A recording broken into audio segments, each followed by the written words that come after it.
well. He'll be in the 87 to 91 range, touch at 92 occasionally.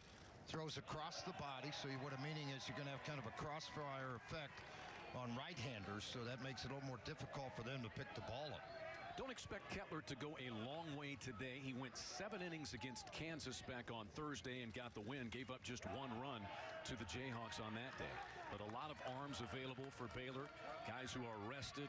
Joe Heineman and certainly Troy Montemayor, their wonderful closer who has not pitched in this championship. Well, let him get to the 6th, 7th, and it might be ball game because of how good their closer is at Baylor. The 2-2 for Kobe Boulware into center field. It's a leadoff single for Kobe Boulware. That's his 5th hit in this championship. Baylor very good defensively. They've committed 58 errors. It's Downey, Levi Gilchrist, and Cole Herring in the outfield. Wenzel at third, Nick Lofton and Josh Bissonnette, the middle infielders with Andy Thomas. But the big star is the catcher, Shea Langoliers. As good a catch-and-throw guy as there is in the country. He's thrown out over 70% of the would-be base stealers this year. He's that kind of a guy, selected for the USA national team as the #1 pick there. And this guy can really catch and throw. And that's a part of the game they utilize. That shot gets under the glove of Bissonnette and trickles out into right.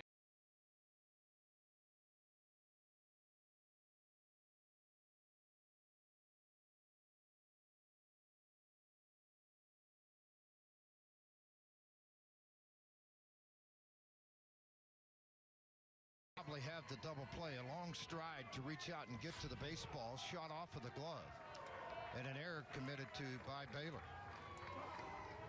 59th error committed. Bissonnette's 4th of the year. He's been very good out there. So board on a hit and an error. And here is the red-hot A.J. Balta. Drove in 4 runs in each of the first 2 games in this championship. 2 more yesterday against West Virginia.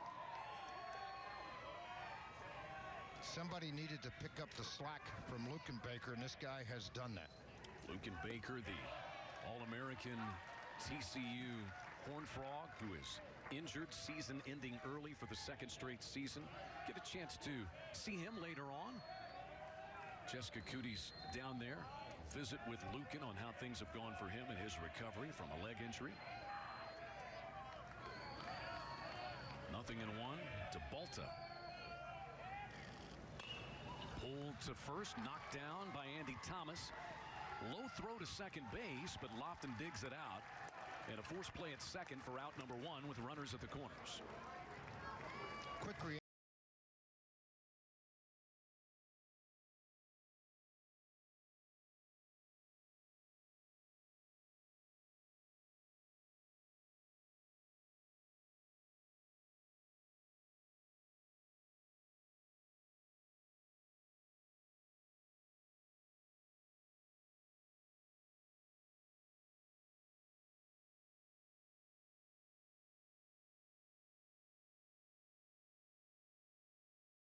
Lineup have accounted for 15 runs driven in between Balta and Landistore.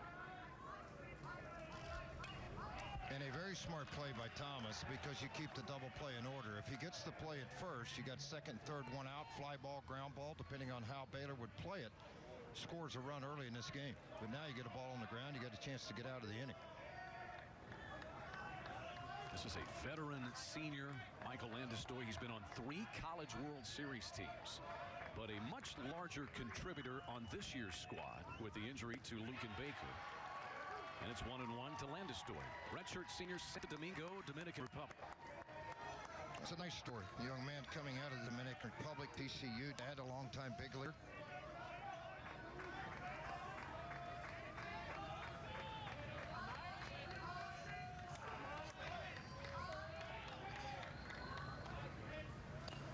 Just got a piece of that one. Well, we talked about Rafael Landistore, 8 years in the major leagues. You knew him very well, played against him and with him. A very good player, a guy that was a role player more than an everyday guy, but with Houston, the Dodgers, and Cincinnati, a very nice career. Slick fielding shortstop, could play 2nd and 3rd. Good player.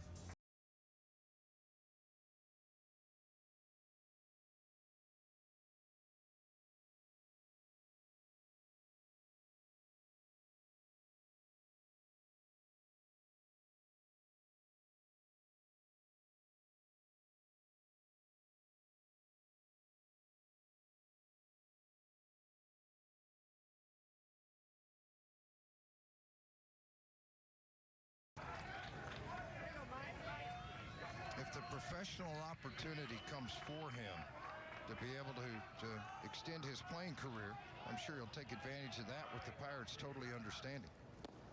Swing and a miss. Big strikeout for Kettler for out number 2 as he fans Landeskog. Good pitch at the right time. He crossfired on him, threw the hard slider. He had shown him a fastball away, and by doing so, it made this slider more effective. Out of the plate, off the end of the bat, totally fooled by the pitch. You watch the weight transfer. Leg got down early, anticipating fastball, and then kind of a self-defense swing at trying to nick the baseball. 2 down, runners at the corners, and here's Johnny Reiser. Couldn't hold up. 0-1. Has featured first pitch changeup to 3 hitters so far. He has commanded it very, very well, and he's kept it in a good location. That sticks in the back of your mind as a hitter, and it makes your fastball play up even higher. Reiser Jr.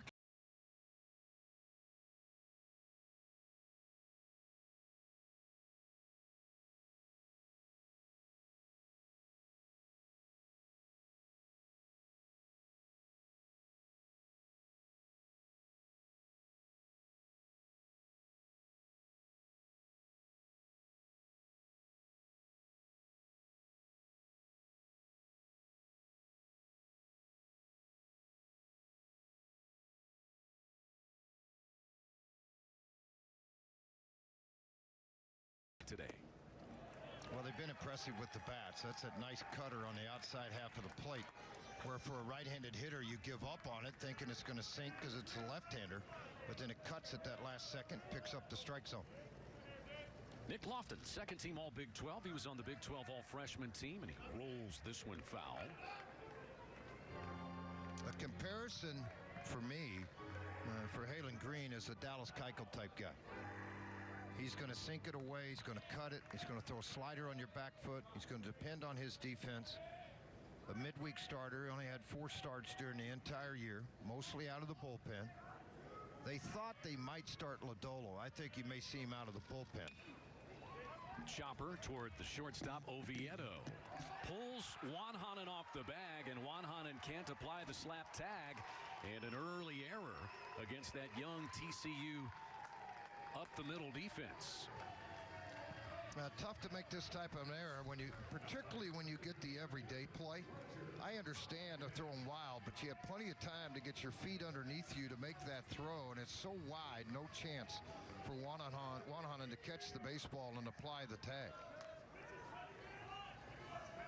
That's what hustle will do for you too, folks. You busted up the line. If you're mad that you hit a soft ground ball, well, you bust it and see what happens. Get over it, right? Yeah, get over it. It might be a pretty good inning. 10th error committed by Oviedo, only the 3rd in this championship by TCU defensively. And here is Richard Cunningham. He has nursed injury throughout his Baylor career. And Steve Rodriguez and his teammates so happy to see him rewarded by having a very good senior season. Pitch is down and away to Richard Cunningham. In fact, he's battled a hamstring injury this year. Last year, he got the bone blown out of his hand on a hit by pitch. So he's kind of limited, but the DH role has been very good for him.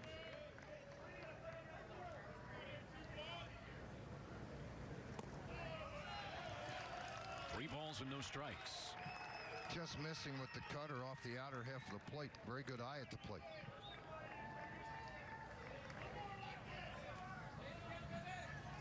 Green out of Lufkin, Texas.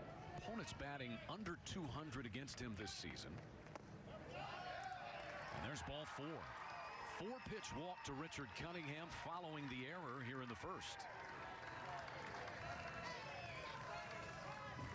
Cannot give Baylor extra opportunities. Already an error and a walk. Yeah, you can't do that. I mean, it's just a team that will take advantage of you very quickly.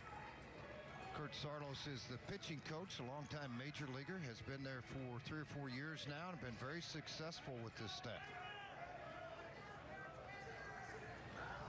You think TCU and you think a lot of pitching. Over the years, Preston Morrison, Brandon Finnegan, Riley Farrell. Finnegan, the only guy to pitch in the College World Series and then turn right around in September and get a few more innings at the big leagues. Both World Series. Yeah. Of course, Jake Arrieta, a big star as well. This is drilled by Wenzel down the left field line, and it's gone. Davis Wenzel crushes the 6th home run of this championship for the Baylor Bears. It's his 8th of the season, and it's 3-0 Baylor in the first. Costly mistakes, the error, the walk, and then a blast, and that's what happens in the game of baseball. This dugout is excited about this. What a big knock early in this ball game to put a statement on TCU early. Baylor has been on a mission since Wednesday, and they have shown it. They pitched well, big hits.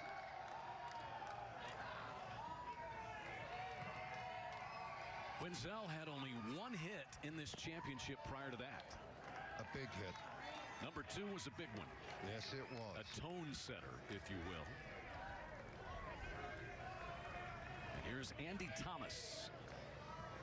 He sends one out into left center field, looping toward Josh Watson. And there's the first out.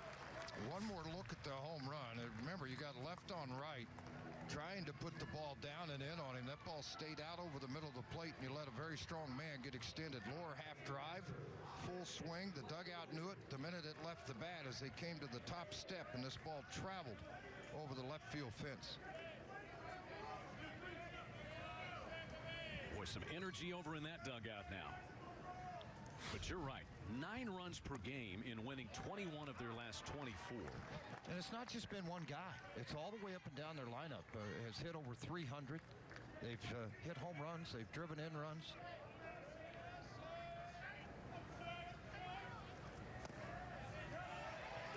I think it's kind of the relaxed attitude their head coach keeps. Makes it simple. Makes it fun. A number of guys get so uptight in these situations. I loved the interview she had earlier when he said, well, we just got to score more runs. But that's Steve Rodriguez. Yeah. It is a semi-laid-back attitude, but don't kid yourself. That's a fiery competitor who made it to the big leagues coming out of Pepperdine. Very intense guy. Got into college coaching for a reason. Wanted to make an impression on young men, and he has. Shea Langoliers has homered in this championship. It's 5 out of 13 with 5 runs driven in. Homered against Kansas. Had a double yesterday against Oklahoma.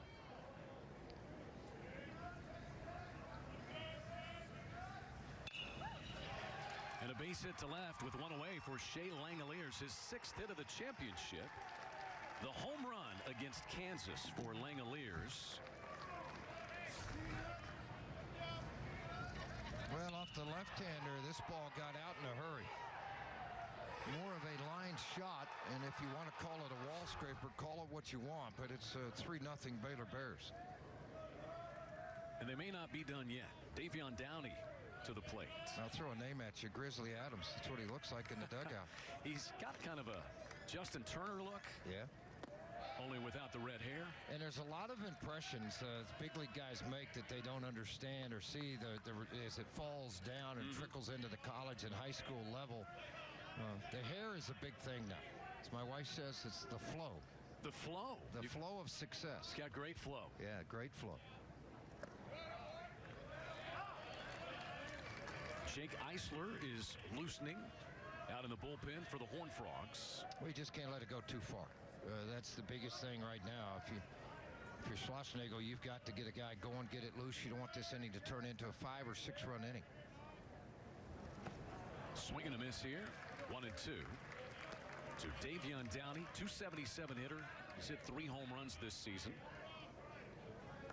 He was on the Big 12 all-freshman team, and he hit a home run yesterday against Oklahoma.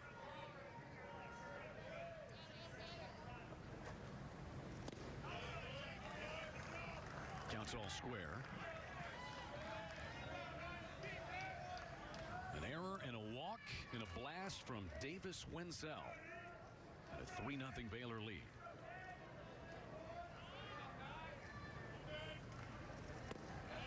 Strike three called. Home plate umpire Jeffrey Hendricks rings up Davion Downey.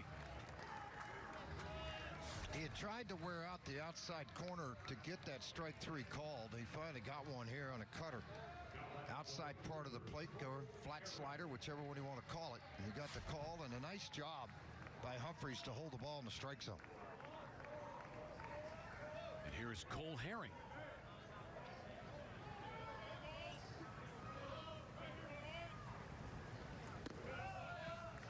Cole Herring, Jr. out of Katy, Texas. He was drafted last summer by the Orioles in the 37th round out of McLennan Community College. Tweaked his shoulder earlier in the season. That's one thing about Baylor. They played a challenging non-conference schedule, as they regularly do, including UCLA, but they were playing some of those games while they had injuries, including to this guy, Cole Herring. Then they began to sort things out and get healthy. And look what they've done.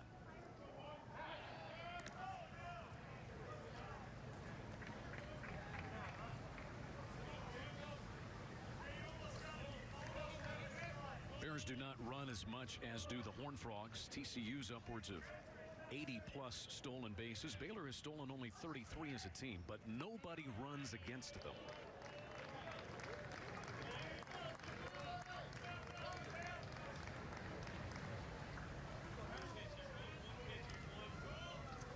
Cole Herring is 3 out of 8 in this championship. Hit a solo home run in their Big 12 opener against Oklahoma.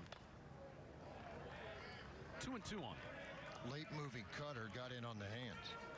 He's just hunting a ground ball right now. 25 pitches in here into this inning. A lot of pitches. You'd like to be in that 15 to 18 range, 4 or less per batter, but the error, the walk, the home run obviously extends that pitch count. Just 2 outs now in the inning. The 0-1 is fouled out of play, but it's pretty much all hands on deck for TCU today. Probably Charles King. Wouldn't see him. He has been in a couple of games, but Nick Lodolo, Eisler, Coughlin, Durbin Feltman, the closer who's back, would probably be in there, and even Sean Weimer, who went 5 innings and a start a couple of days ago.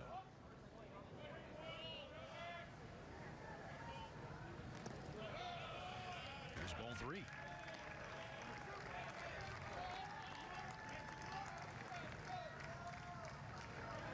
Home run here in this inning. Baylor now with back-to-back 50-plus home run seasons for the first time in nearly 10 years. Swing and a miss. A strikeout.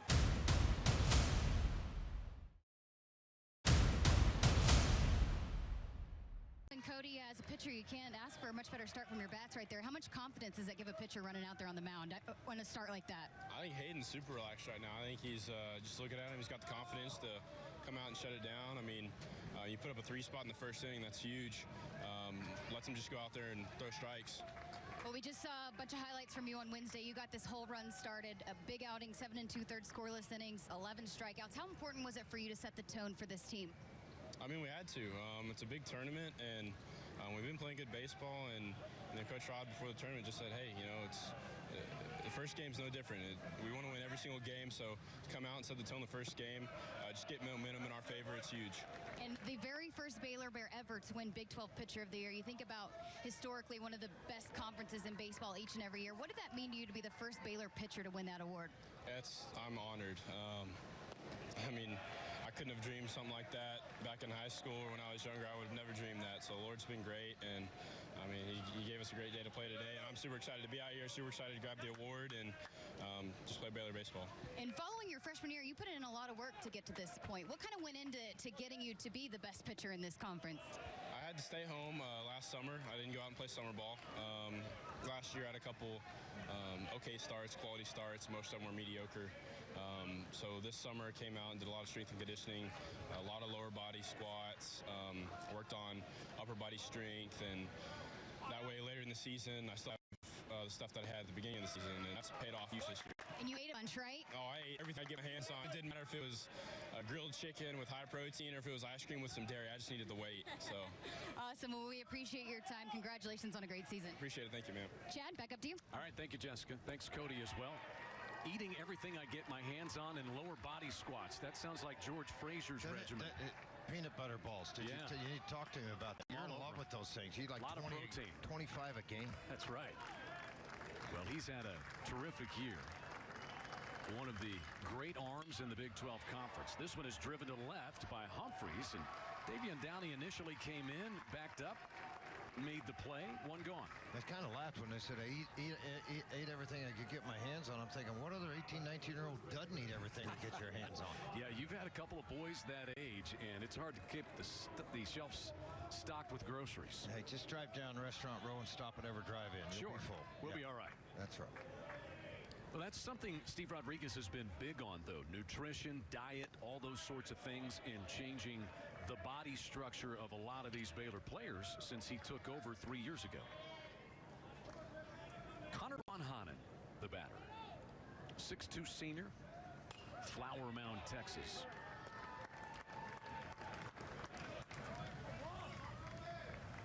Hanen was a freshman All-American back in 2015, and he was on the College World Series All-Tournament team. He's been on 3 College World Series teams. How about that? Something you want to talk about later on in life? Pretty huge. And Randy Mazey, the West Virginia coach who played TCU, lost to them twice here in this championship, made the point, when you play TCU in the month of May, you're playing experience. You got a lot of experience, not only on your players, but your coaching staff on how to tone down, how to prepare, and how not to give in when somebody throws a 3 spot up on the board. You got 27 outs to play. You're not playing 5-inning baseball. We're playing 9 innings of baseball. Grind it out. Try to play every at bat one at a time. Just stay within your game. Control what you can control. Von Hanen slices this one out of play. Count will stay 1-2. Von Hanen 2 for 10 in this Big 12 championship. Both hits coming against Texas Tech. He was 1 for 9 against Baylor in their series earlier this year. Pitch number 6 of the at-bat. We'll see a 7th. Yeah, but seeing this, even if he makes an out, A, you're driving up the pitch count, but B, you've seen a lot of pitches. You've seen everything he has to offer for the next at-bat when you come up. They have not hit through their lineup yet. So when a senior comes back to the dugout and says, hey, when he drops his elbow a little early, look, change up.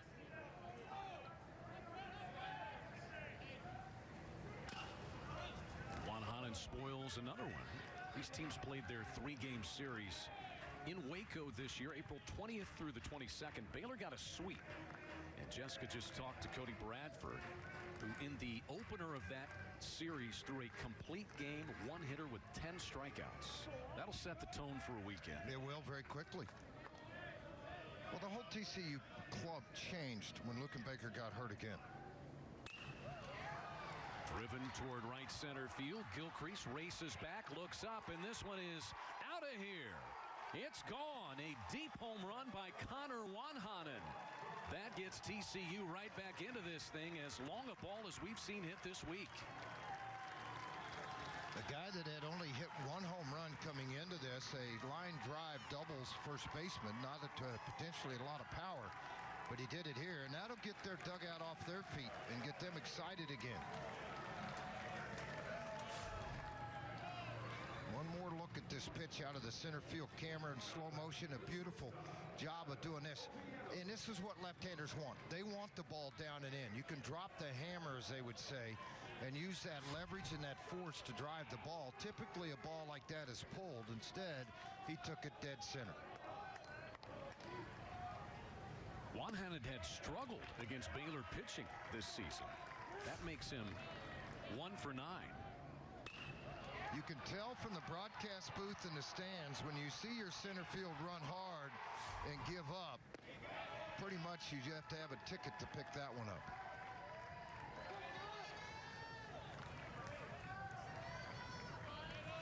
That's the first home run in the championship hit by TCU. Here's Oviedo.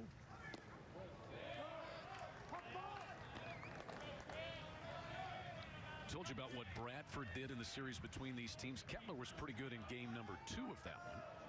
He went 6 innings and didn't give a run, but he has given one here. All home runs today. 3-run shot from Davis Wenzel and the solo blast from Connor Wanhanen. Now pitch to contact. Don't go away from it and start trying to become a strikeout man.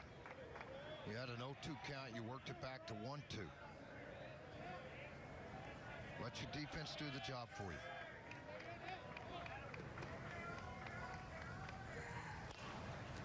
That goes off the glove of Kettler. Racing in comes Wenzel, but he won't have a play.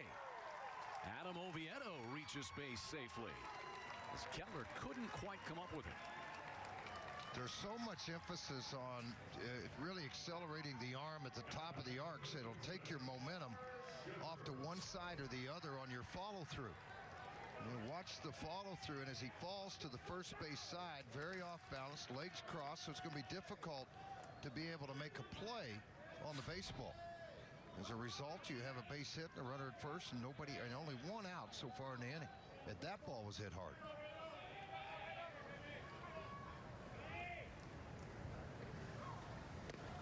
Swung on and missed by Connor Shepard. 3 hits now for the Horned Frogs. Tying run at the plate.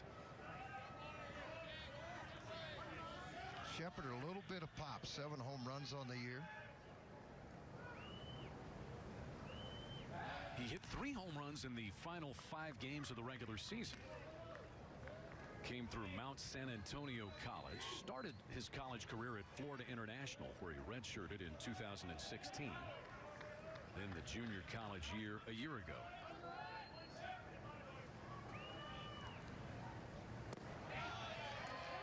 Strike called. It's 0-2.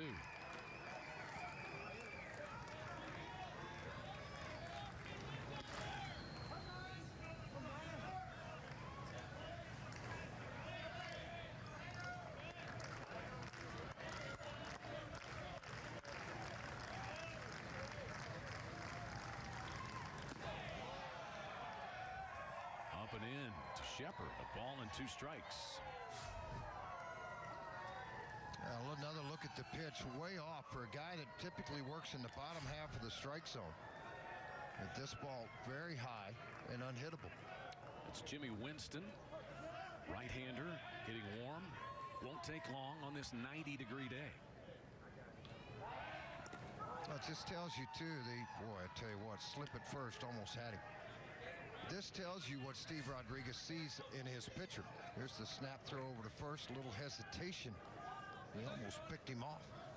That if he starts to see the loss of control or command, the body language on the mound, whatever it may be that triggers him to say, get somebody up in the bullpen. Championship game, it's 3-1, all hands on deck. Pretty good shot of it right here. The hand does just get under the tag.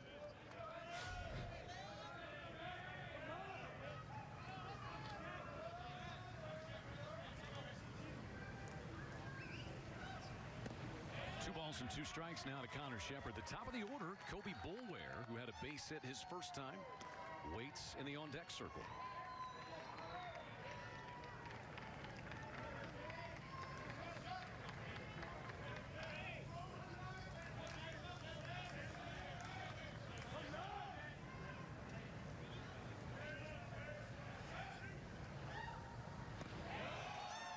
Now we see a full count, pitch count really climbing on Kettler. 3-2 count, 1 out. You've got a very good catcher, probably the best catch and throw catcher in college baseball behind the plate. Do you start the runner? And I think you do, just for the simple fact, ball on the ground, you stay out of it. This is the 25th pitch of this inning. Swing and a miss. Great throw again, as you would expect by Langoliers. And the inning is over. Strike them out, throw them out by this Baylor defense. You have this kind of arm, it's like a weapon. It's like a guy hitting fourth that can hit it over the fence. You shorten up an inning with a strong throw like this. 3-1 Baylor.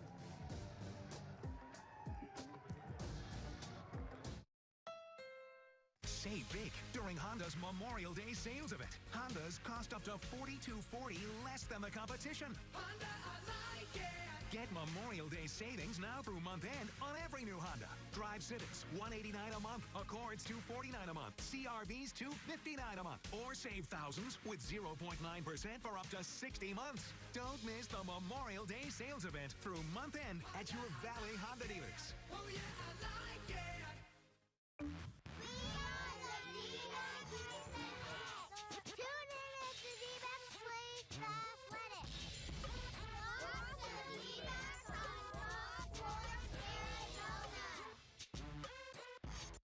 Before and after every D-backs game, watch D-backs Live.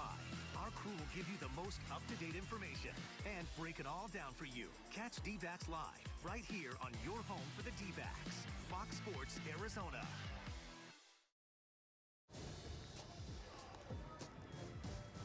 The Phillips 66 Big 12 Baseball Championship is brought to you by Phillips 66, proud sponsor of Big 12 Baseball. Johnny Bench Plaza, one of the great areas outside the Chickasaw Bricktown Ballpark.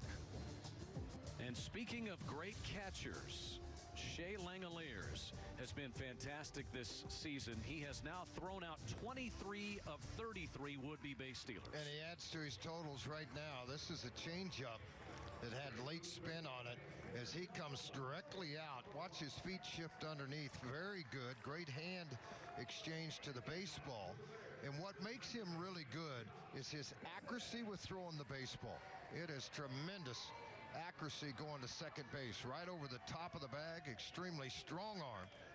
On that scout scale of 2 to 8, it's a 7. Strikeout of Shepard. Oviedo caught stealing. And that's how you shut down an inning if you are Baylor. Bissonette, Gilcrease, and the leadoff man Nick Lofton here in the second for the Bears. Bissonette is 2 of 11 in this championship. He's out of Anaheim Hills, California. Baylor has that strong resource that Steve Rodriguez pulls from the state of California. Former player and head coach at Pepperdine. I think what you realize being at Baylor, one, you have the education to sell just like you do at TCU. But also, it's those second-tier guys that the Pepperdines, the UCLA, USCs don't get. Cal State Fullerton. That strong, rich history that they don't get, that you get, that you know in a year this guy's going to be a pretty good player. And that's what you get with Bissonette. Bissonette took that one off the instep of his front foot. So they're giving him a moment. Steve Rodriguez, as we look at this foul ball once again. Yeah, it never feels good. If you want to know what that feels like and you've never played baseball, just take the hammer and hit your ball of your foot. It'll give you some indication of what it feels like. I would prefer to use kind of a virtual reality thing for that and not actually hit myself with a hammer. Thank you. Swing and a miss by Bissonette. He's down on strikes. 3 straight strikeouts now for Green. There's always somebody in line that would want to do that.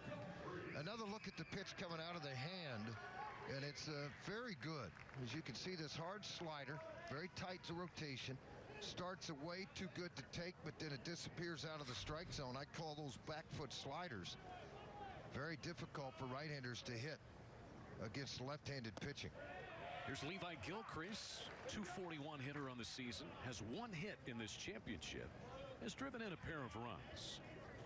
And he is 0 for 5 against TCU pitching this year.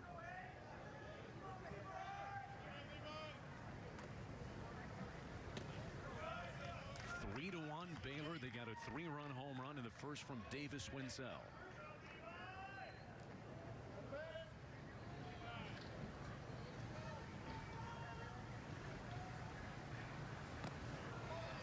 Terrific pitch there from Halen Green. Tough to lay off the hard slider. And what he's done is he threw cutter away, which has about a 4 to 5 inch move, but more flat. The slider has an 8 to 12 inch move with downhill angle.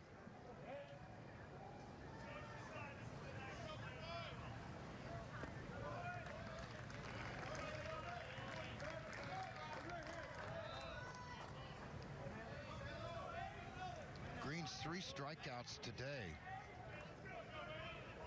against the Bears, the most in his career against the Bears. He did not have a strikeout in his 2 1/3 relief appearance against the Bears, although he walked 5, which is unusual. Yeah, uncharacteristic. Led to trouble for him. Gave up a couple of runs. 3-2 pitch. Lifted down the right field line. It'll be the first baseman, Juan Hannen, called off by Boulware. The second baseman makes the grab. 2 down.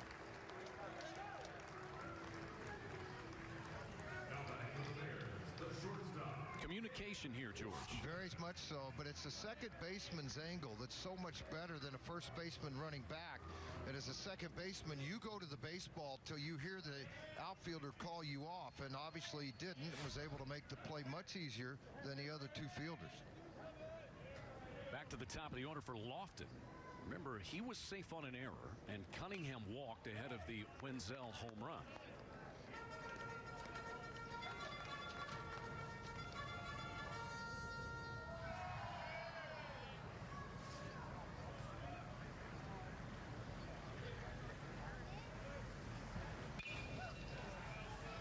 In the air, right center field, and Balta calls everybody off, makes the catch.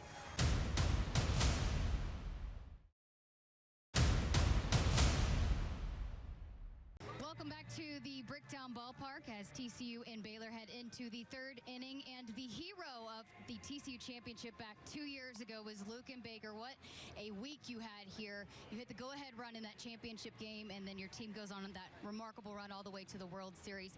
How fond are those memories for you when you look back and what this team was able to do, catapulted by what you were able to get them through here in this championship game? Well, it was awesome. You know, it's fun to come back here, and last year with my arm injury, I didn't get to come. I had my surgery this week last year, so it was, you know, it's fun being back. It's tough not being able to play, but it's awesome being here with the guys. We're starting to pick it up right now, but yeah, no, it was awesome.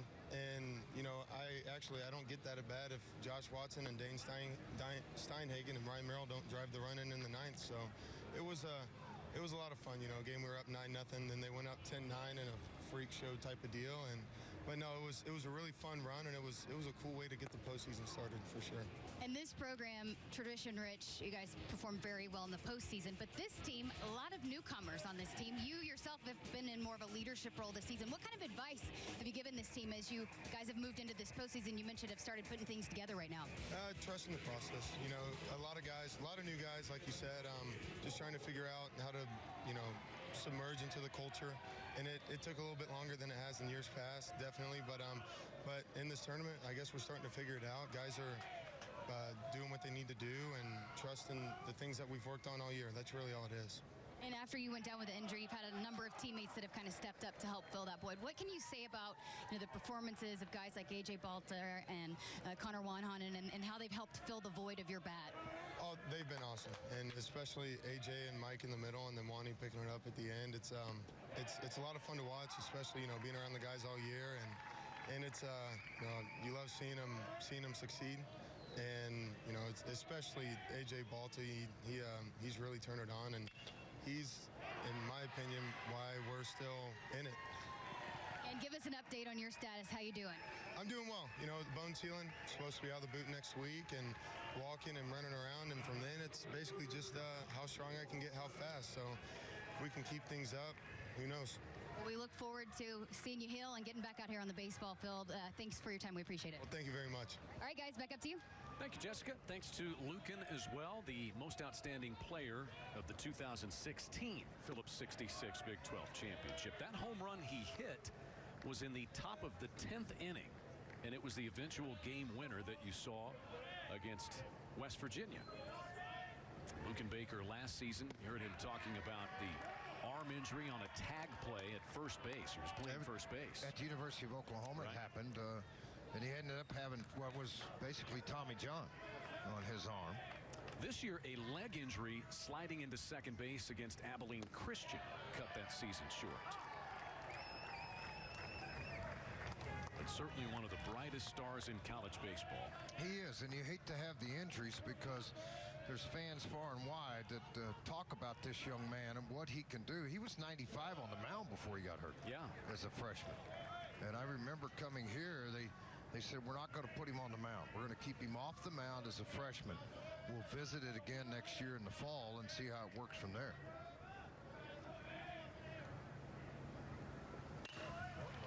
Hit well to center field by Watson. It chases Gilcrease back, but plenty of real estate out there. 2 down.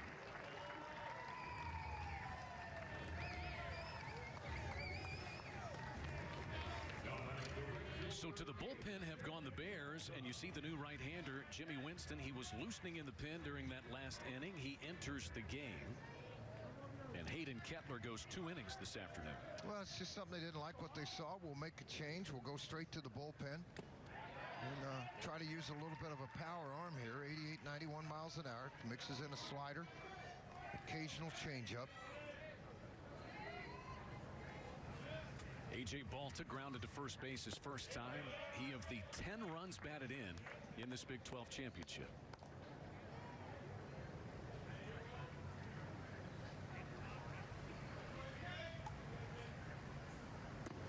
Winston has not pitched in the tournament. It's the thing. The starting pitching has been so good for Baylor. Bradford, Kettler, and then they got a wonderful relief outing from Alex Phillips. He went 5 1/3 innings against Oklahoma yesterday and got the win. So the bullpen has not been very taxed. Winston appeared in 10 games. He started 2 games for Baylor this year. A very fine 2.00 earned run average over those 10 appearances in 18 innings and 16 hits. He struck out 9, walked 7. Balta launches this one to right field, and it's gone over the Devon Energy deck. 11 runs driven in this championship for A.J. Balta. He has made it a 1-run game in the top of the 3rd.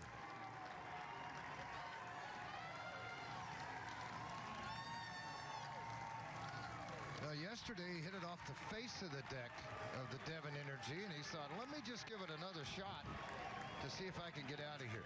Everything came up on the side of this thing, and when he got the swing of this pitch, he felt danger was getting ready to happen. If you're a Baylor Bear fan, it's going to be a fastball, inner half. Again, you let those left-handers get some leverage with that lower half and the swing of the bat, and it's not easy to hit the ball out to right field here as it is to left field. 325 down the line and left, 365 where he hit that. And look who's over there giving him a word of encouragement. Luken Baker, after that home run, the 6th of the year for A.J. Balta. 11 runs batted in this Big 12 championship. And he has driven in now 57 on the season.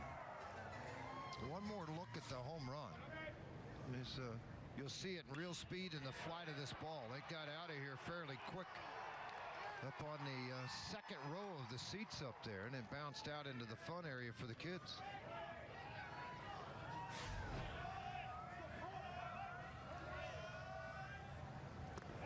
Landestoy takes up and in. He struck out his first time. That was against Hayden Kettler. That was a slider down and away after a fastball in under the hands. Up and in on Landestoy. He heads to first base with 2 down. Now the home run, 2 quick outs and then a home run kind of disrupted the rhythm here, obviously, of Winston. 4-pitch walk to Michael Landestoy. That was the first home run, Chad, he'd given up all year in 18 innings. John Strauss, the pitching coach for the Bears, is out for a visit. A.J. Balta, 11 runs driven in this championship, and Jessica has more on A.J. Balta. Well, Chad, A.J. said he kind of took a shot in the dark when he was looking to transfer from Oregon after he had graduated and wanted the total package, both with academics and a good baseball program. He wanted to begin his master's in criminal justice with hopes of maybe going into the FBI one day after baseball is done. So Coach Schlossnager gave him a chance and said, you know, you're going to have to earn your playing time. You're going to have to get in here and do what everybody else has done and find your way onto the field. And that's what he did. And this team talks about how he's been their guy. He's been their spark. He brings his team up whenever they need it. They look to him for the big play, and he, again, has stepped in, like you heard Luke and Baker talking about after that injury to their star. So, again, they talk a lot about where would we be without A.J. Balta, so it's been a huge pickup for this TCU Horned Frog team this season. Thank you, Jessica. Honorable mention, all Big 12. What a important transfer Balta has been. Jim Schlossnagle, we were asking him about Balta the other day during our in-game interview, and he said, yeah, just imagine if we had him and Luke and Baker in there as Joe Heineman gets hot out in the Baylor pen. Well, I think one thing TCU has done, they playing without Luke and Baker, they've all kind of picked each other up, which is very important as a true winning team. You can't have them all. Luke and Baker was going to leave the program at some point. Not that he's leaving after this year, but meaning, you're going to have to play with him sometime without him in the lineup. They had to do it last year, went to the College World Series. Why can't we do it again? Reiser with Landestoy at first base. Reiser grounded out to the shortstop, Lofton, his first time.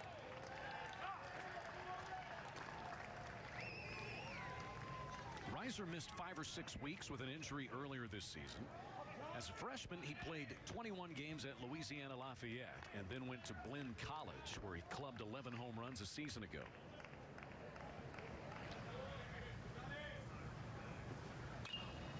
Big whack at this one.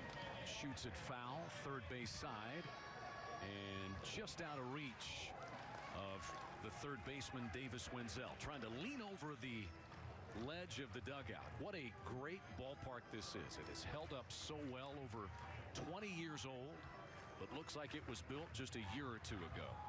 And there's plenty of fans here at this championship game, both TCU and Baylor, but also just fans of baseball. And they're all tucked up underneath the shade. You know, George, what are you looking at? Well, if you could see all up underneath the shade, there's plenty of TCU and Baylor fans here, plus baseball fans. Now, the parents sit up under the shade. The kids are out in the sun chasing foul balls, but they won't get one here as Reiser strikes out.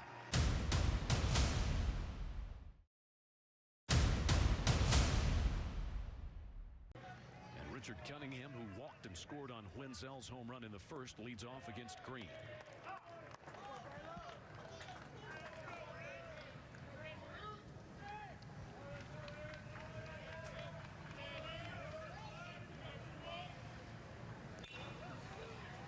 In the air to center. Johnny Reiser gently to this one as the wind takes it a little bit toward left field for the first out. Not a heavy breeze today, although probably 10-15 miles an hour. And it's going to blow things toward left and left center today. Well, I think once the ball, if it's a high fly ball, it'll have an effect as far as the distance and the flight on the ball. But the lower line drives, no. This ballpark kind of sits down, and it's a double-deck park, which is an absolute gorgeous ballpark for AAA baseball. But when it gets up above the rooftop areas, when you'll see the ball start to carry a little more. 2 men aboard in the first inning. Wind carried this one a little bit, but I think it would have gotten out of the ballpark anyway. Yeah, the only jet stream was it was done by him when he swung at that. That ball just line drive about 25 feet off the ground. It banked off the back seat of those seats out in the Budweiser deck.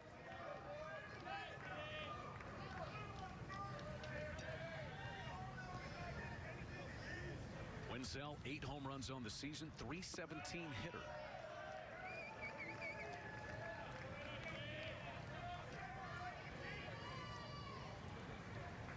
Just a sophomore from San Clemente, California, first team All Big 12 this year, and he's tied for first in the conference with 21 doubles.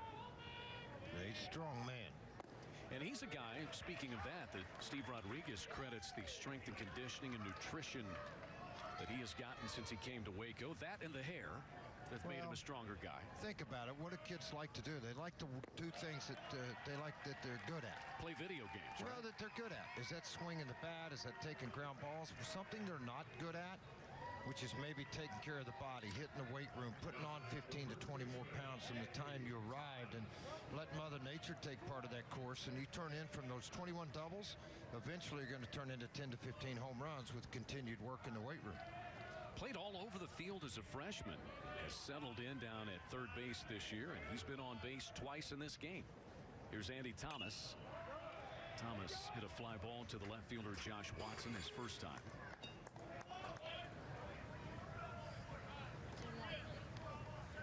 Thomas was a guy, Steve Rodriguez was telling us, was a good player, and this year hit .340 in the regular season. But a year ago, they had Shea Langoliers, and it was really hard to find a spot. He was kind of positionless, but this year they've been able to plug him in at first base. Had Connor Dodson as well, or Tucker Dodson, I should say. And so there wasn't much playing time available for Andy Thomas.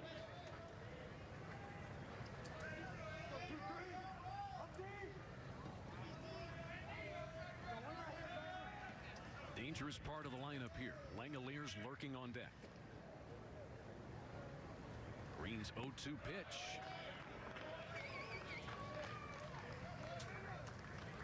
By the way, we do have a 6-man umpiring crew for this championship game. Yeah, they only listed 4 on the original 4 umpires, and we do have Chris Griffin down the left field line, right field line, Casey Moser. The alternate umpires, one of these guys happen to go down, John Bramer and Michael Banks. There you see third baseline Doug Williams. Left field is Christopher Griffith.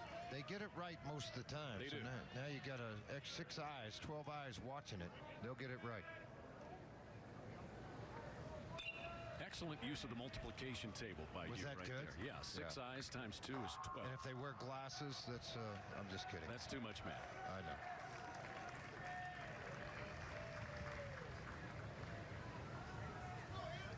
See how long Green goes. 53 pitches. Well, their bullpen is ready. He has been warming up for a couple of innings. I don't think with a 3-2 ball game now that there's not going to be a whole lot of time waited with Jake Essler ready to go down in the bullpen. Very good freshman. And he would be ready if needed. 1 away. Wenzel at first. Payoff pitch. Slow roller. This is going to be tough. On comes Bullware. Can't handle it. And Thomas is safe at first. Wenzel moves to second. 2 ways to make a play on this baseball. One is with the glove and flip it. The flip game, you see a lot of these infielders playing prior to a game. The other way, obviously, is the bare hand as you're running in forward.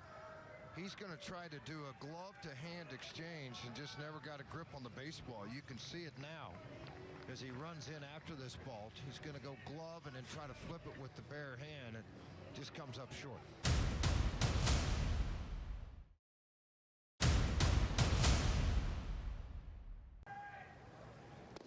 And Jim Schlossnagle has an equally good story to tell. Of course, longtime rival with Augie Garrido.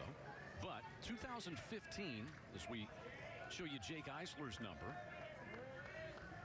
5-1 on the year. 37 1/3 for Eisler. 17 games, 3 starts he's made. 52 strikeouts in 37 innings. Langoliers drives one toward left center. Reiser and Watson converging for this one. It'll be the center fielder, Reiser. So Jim Schlossnagle, 2015, you saw Augie Garrido's Texas team won the Big 12 championship that year. Well, TCU was the favorite to win. They went 2 and out. Jim Schlossnagle said by the time he got to the bus, Augie Garrido had left him a lengthy text message, said that's the best thing for your team. Go back home, get yourself to the College World Series, and that's exactly what they did. And Jim Schlossnagle and Augie Garrido became very close the last 5 years or so of Augie's life. Great quote by Jim Schlossnagle. He said, Augie Garrido is not just a baseball treasure, he was a national treasure, in Jim Schlossnagle's opinion. Well, to all of everybody that touched baseball and people that didn't. You know, he's friends with everybody. Yeah. Augie was great. If you could ever corner him up and have him sit down and start talking baseball, he'd have a blast. One of my favorites is Jake Irvin, the Oklahoma ace pitcher, tweeted when Augie Garrido passed, as this one is shot by Davian Downey into center and caught.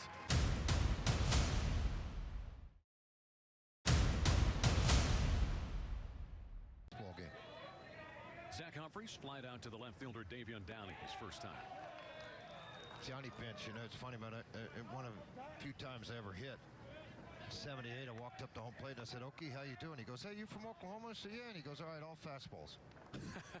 He was going to take it easy on you. Yeah, but I turned back and looked at him. I said, "You ain't getting all fastballs." And I just started laughing and I walked back to the dugout. The only guy I ever see grab 8 baseballs and turn his hand upside down and hold them.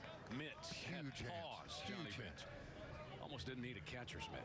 He's from Binger, Oklahoma. Yeah, he came back there last year, did a fundraiser, signed autographs for 3 or 4 hours, toured the city to raise money for their field and their program there. Great guy.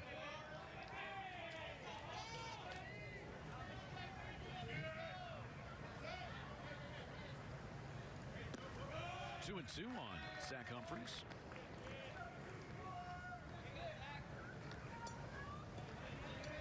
Jimmy Winston has been out there. Joe Heineman getting ready. Not surprising.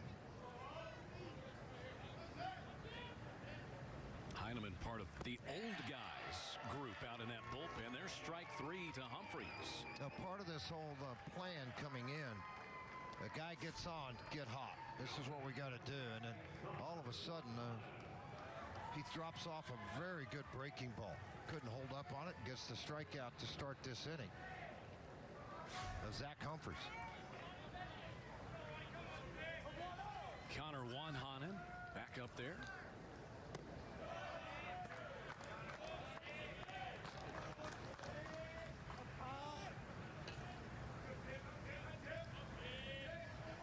Wanhanen's home run, his second hit in 10 at-bats against Baylor pitching this year. Had struggled a little bit.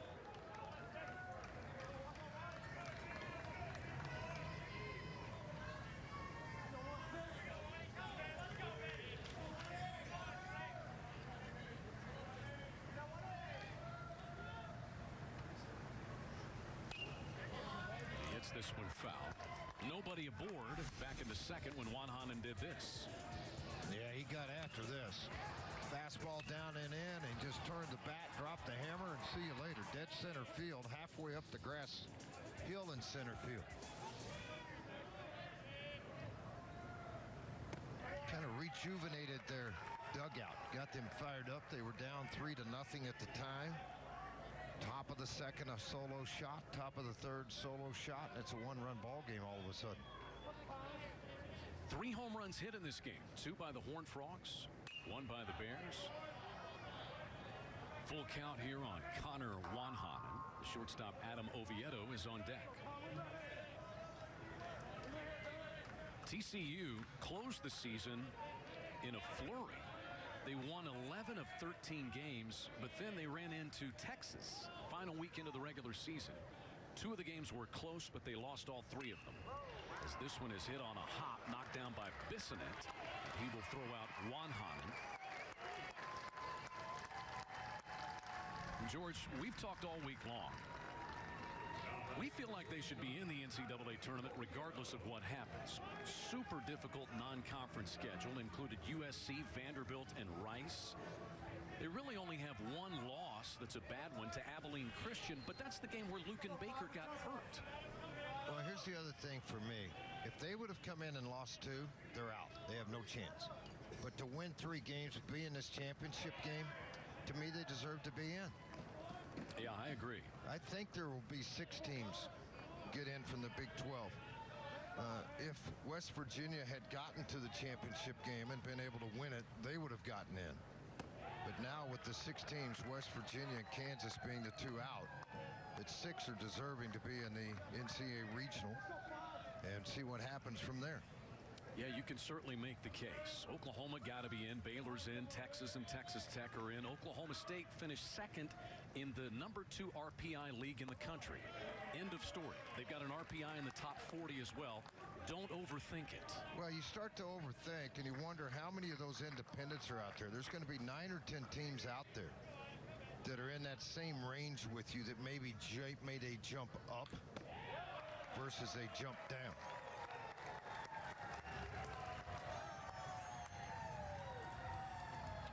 Two-out walk to Oviedo will bring Connor Shepard to the plate. Now, Baylor is at 34 RPI. And you just showed this with TCU at 54 in both polls that matter. So quite a discrepancy in the two. Of course, the Horned Frogs would like to erase any doubt that there might be and win this game. They've got the tying run aboard in the fourth for Connor Shepard, who struck out his first time. Of course, Baylor would like to win it and break the 0-6 jinx of being in a championship game, never winning the Big 12. Isn't that crazy? It's nuts. With the players they've had, crazy. One of their most notable alums, Jason Jennings, National League, won 16 games, National League Rookie of the Year for the Colorado Rockies, #1 draft pick out of Baylor. Also DH'd while at Baylor. Had some really good players. Lance Bergman, longtime Houston Astros. He was pretty good. Yeah, could hit a little bit. He tortured my Chicago Cubs for many years, George. Yeah, I understand. And your former team, the Chicago Cubs. Does that hurt when your former teams get beat? No, not really, because I'm not in uniform anymore. I'm at home with my feet up in an easy chair with some sweet tea watching baseball. It's the best spot.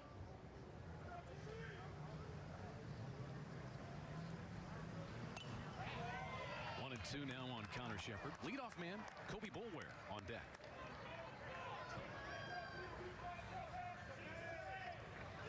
Did we mention TCU's 11 games above 500 in the Big 12 Conference?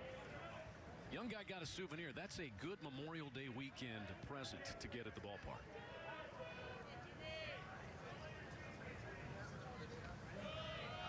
Rattles around. Langoliers blocks it. Well, you're just not as risky with him behind the plate. When a ball squirts away from you, because he blocks so well and his footwork so quick behind the plate, getting to balls that get away from him, that you're not going to gamble very often and try to steal a base. They tried too early, out by 10 feet. And it was Oviedo at the time who's at first base that got thrown out. So he's learned his lesson with Langoliers. Great off-speed pitch. Shepard strikes out.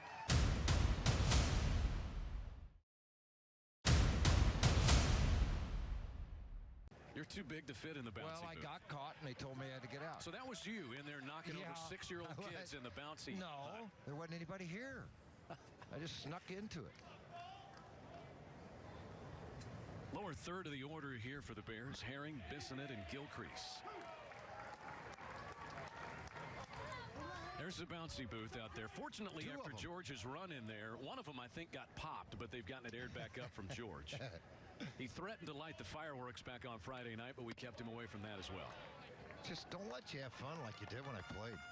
Well, we had a foul ball up here in the booth that came through the window on Friday night. I didn't move. You didn't flinch, and it nearly got you right in the coconut. Yeah. Did you give that to your son yet? Yes. Okay. The move has been made. Bouncing ball, foul outside of third off the bat of Herring. Eisler last inning threw 4 pitches and got 2 outs. Both those fly balls to the center fielder.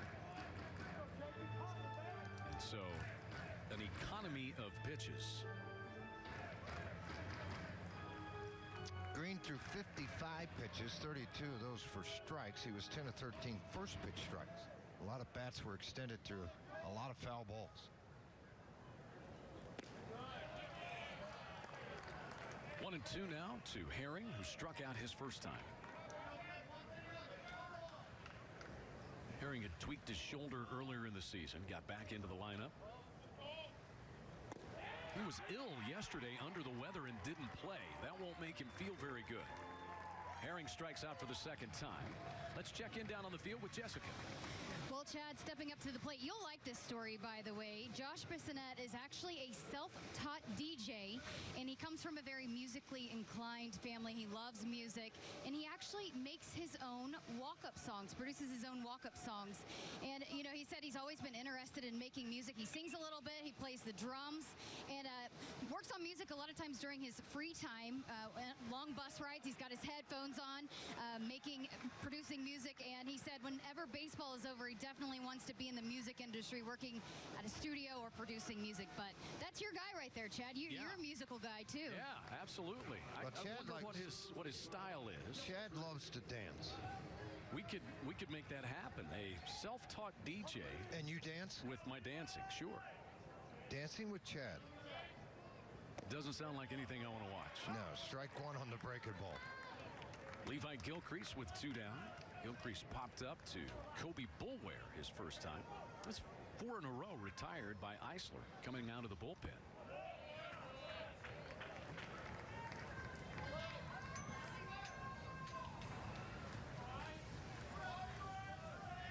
Eisler started a little bit. Last year made 18 appearances.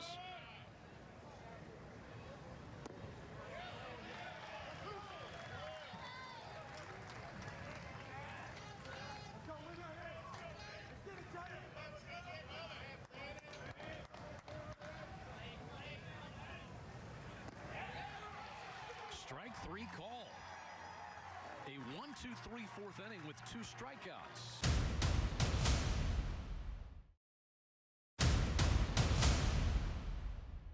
Steve Rodriguez just outside the dugout joining us. I know that it's pretty much all hands on deck as far as the pitching staff is concerned. How is the plan pieced together to this point? I don't.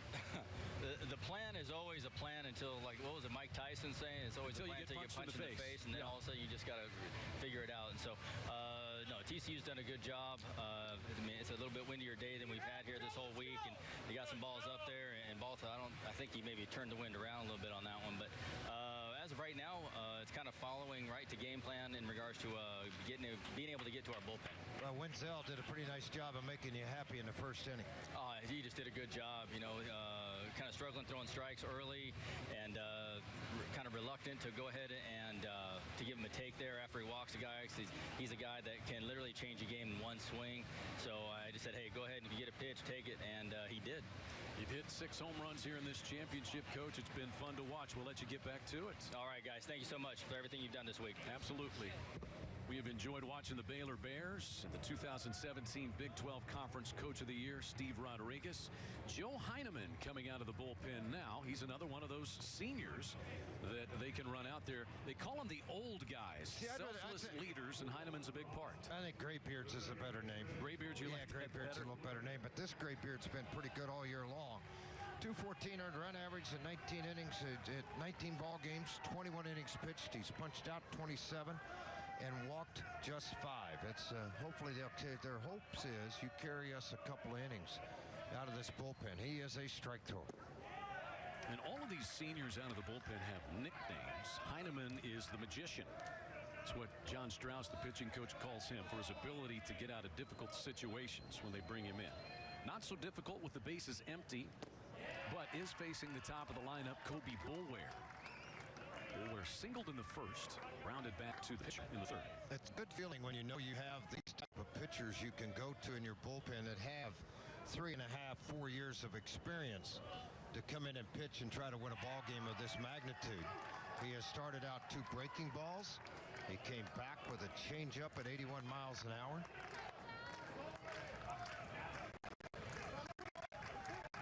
Two on Boulware.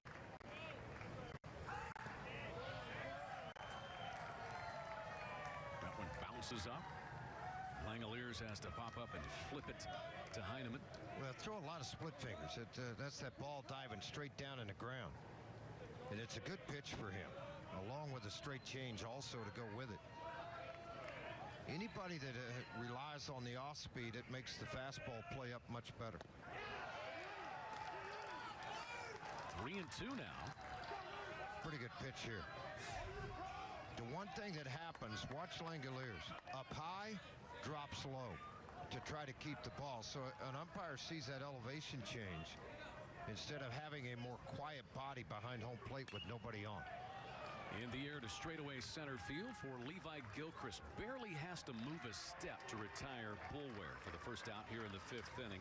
They are the old guys, Heineman, Alex Phillips, Drew Robertson, and Troy Montemayor, and Jessica has more on the Baylor bullpen. Hey, and they love being called that, actually. They have a lot of confidence. That's one thing that they talk about is that they're old guys, but they have a lot of experience, so they come out here and no moment's too big. Josh Bissonette talked about how much fun it is to play defense behind them, and he's actually said that Alex Phillips, I think, is old enough to be my dad. But no, they just embrace the moment. They love being able to pick this team up whenever they need it. But guys, if they're the old guys, what is your nickname? That's not fair. That is not fair.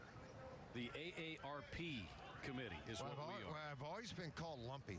I'll stay with that. I could go with that, Lumpy. Steve Rodriguez says of these guys, maybe their best quality is their selflessness. They do not care if one gets a win, one gets a save, or what their role is. Yeah, it's about the name on the jersey, not the name on the back. I mean, that's what a lot of people talk about. As you get into college baseball, you get into professional baseball. That ball was low, but because of the movement, it gets called a strike. Tremendous movement on his pitches. Watch where this ball starts and comes across the zone at thigh height. Thigh height with some heavy dive on it. 2-2 to Josh Watson, who reached on an error in the first and flied out to Gilcrease in center his second time today.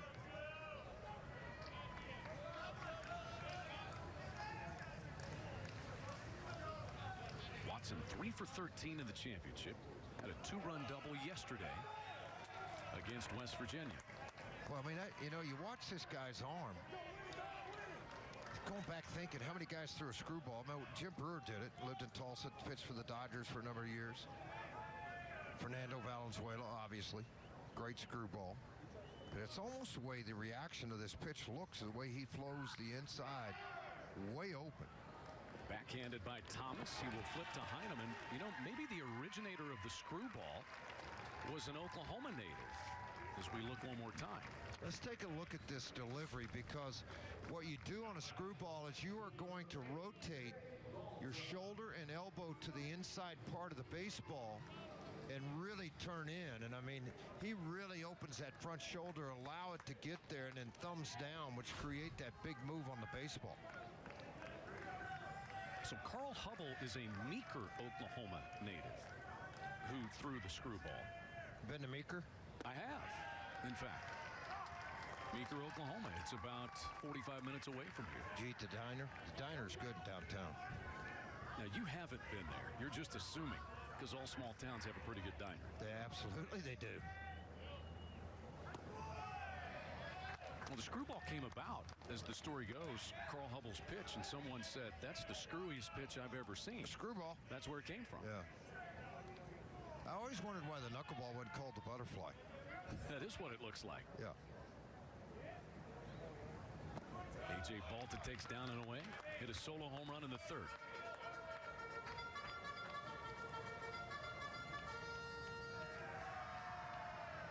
With the Negro brothers, the knuckleball, it was float like a butterfly, and then when you strike out, it would sting like a bee. Yeah, and it was over 500 wins between the two brothers.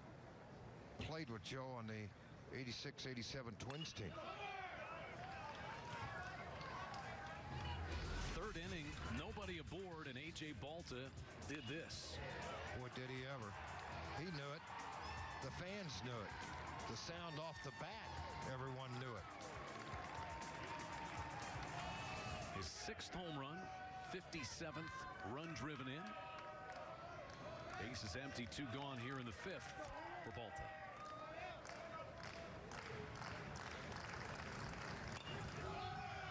Again to first base. Not getting a good read on the pitches from Heineman right now.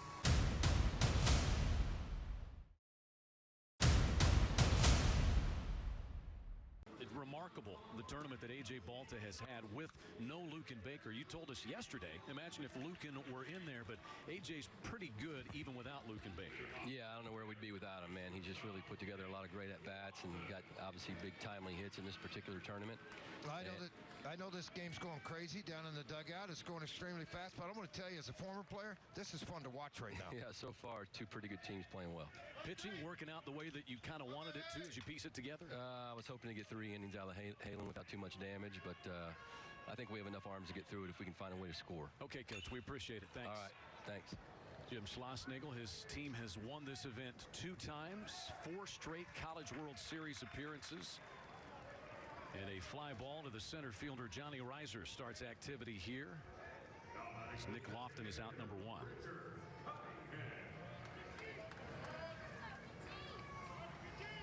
That brings in Richard Cunningham.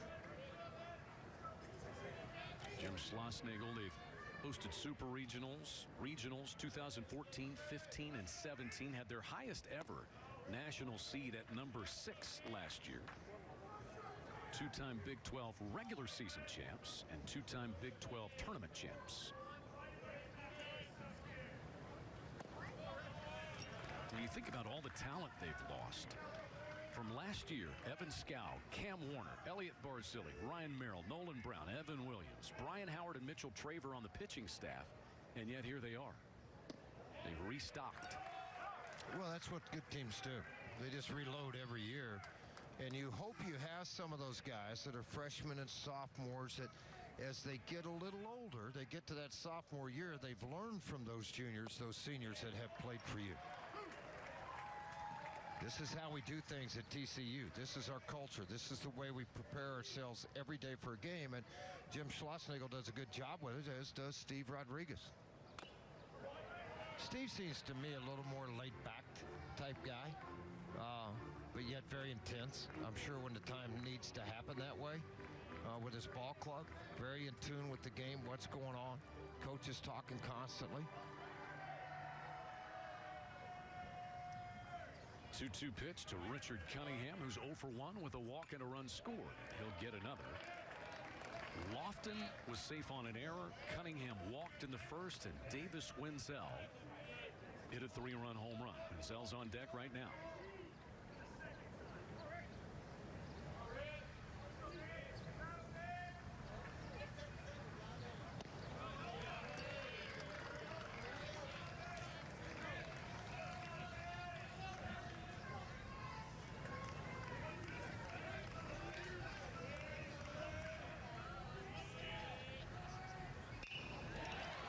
Right back up the middle. Into center field, a one-out single for Richard Cunningham as Reiser plays it back into the infield.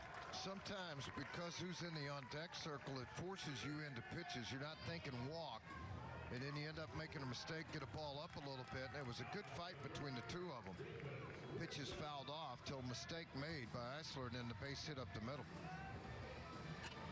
Meaning Wenzel in the on-deck circle, who had hit a ball out already.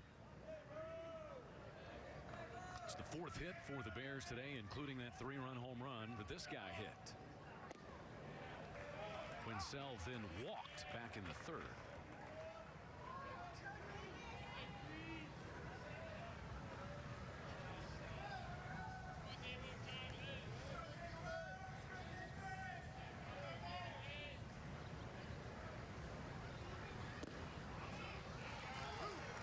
Eisler peppers a strike through there. The tournament resume, Bears are in. RPI is terrific. Against the top 20, they've won 10 games and advanced here to the Big 12 championship game. Baylor last year made its first NCAA regional since 2012. But Steve Rodriguez is no stranger to the NCAA tournament. He made 8 of them in 12 years at Pepperdine, his alma mater.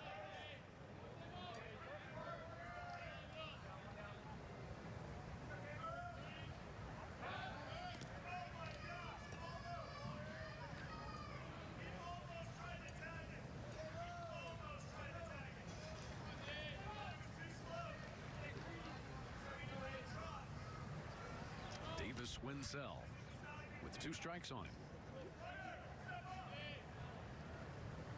And he got him swinging. Eisler with a big strikeout of a man who homered back in the 1st inning. Good, very good 12-6 curveball out of the hands of Eisler. And it was all about the hand speed and front arm connection to his lower half to keep this ball in the strike zone. Swung right out over the top. Great side view here as he wanted to get after that curveball. Thought he was on it, and then it dipped out of the zone. 2 1/3 innings, 1 hit, no runs, and 3 strikeouts for Eisler. Well, you just want somebody to come in and hold the fort, and he did that. 3 given up in the 1st inning. Grants you it as an error and a walk, but a blast, and then all of a sudden your team's battled back, put 2 on the board. You need somebody to come out of the bullpen and eat up an inning. Give yourself 3 or 4.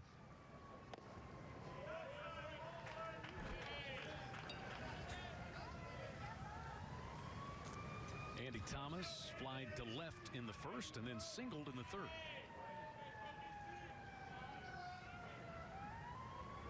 He's 3 out of 11 with 3 runs scored in this Big 12 championship. He hits a slicing foul ball out of play, 1-2.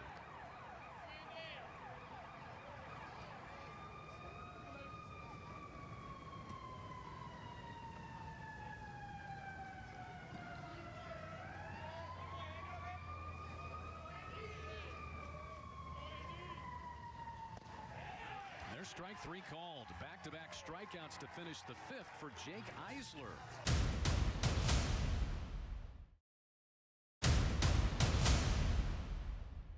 Which, to me, has given catchers bad habits of trying to pick a lot of baseballs versus true ability of blocking the ball. He doesn't have any bad habits. Joe Heineman back out there. He worked a scoreless inning his last time. Third pitcher of the day for the Bears. Kepler, Winston, and now Heineman. Michael Landestoy.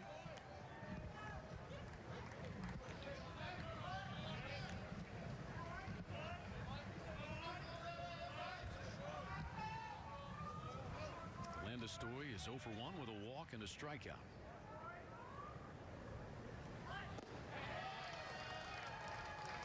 One and two on it. But I tell you, the off speed is just nasty. The bottom can drop completely out of it. If he takes his hand and really rotates to the inside, he creates a side move on the ball that dives it to the right.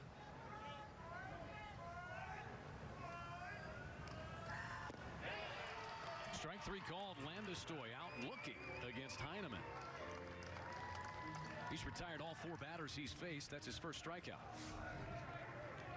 Right on right mix, and then you see this nasty four-seam fastball after the very good. And this is where he gets into it. Because of that heavy sink and screwball appearance on TV, he throws the four-seam, you give up on it, and you take a seat. Reiser's 0 for 2. He's grounded to short and struck out.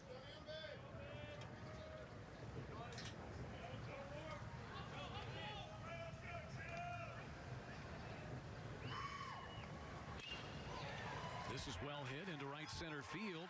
Herring and Gilcrease both try to reach it. They won't until it hits the base of the wall. Reiser is around second base. He's going to try for third. The relay is not in time. Johnny Reiser with a triple. And the Horned Frogs have the tying run at third. Off the bat, he thought triple the whole way. And now you get into scoring position with one out and see how Baylor plays it defensively if they lead at 3-2. He got a ball that stayed up into the zone and swatted this thing into right center field, and it was off to the races. The two outfielders, Gilcrease and Herring, give chase, and he takes off after this ball, not in time at all to come up with the triple. And it's his third of the season. So now Humphreys, the catcher, is up. Tying run at third, and a chance to get this game all square. And defensively, middle of the game, Baylor's playing back defensively up the middle. Tight on the corners. If the ball's hit right at them, they'll have a play at the plate. If not, they'll give up the run on a ball up the middle and get the out.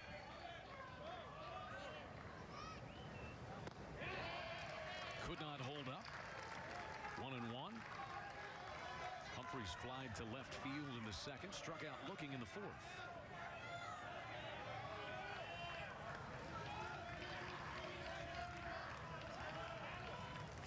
They'd be happy to take that fly ball to left right now.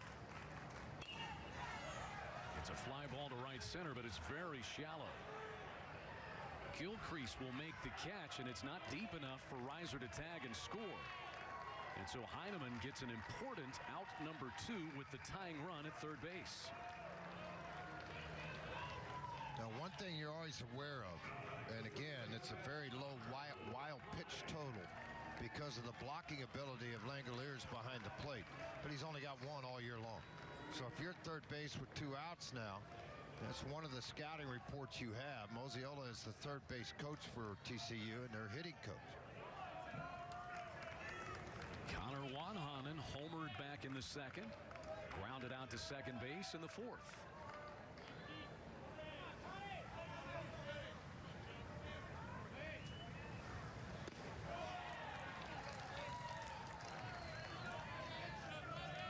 Horned Frogs are 0 for 4 today with runners in scoring position.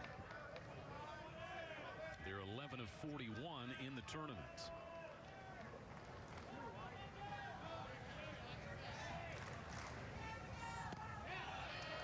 On the outside edge to Wanhanen.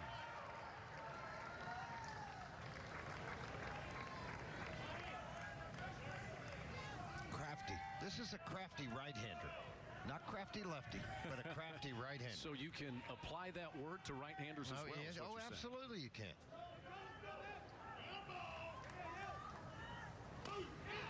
Check swing, foul ball that got it.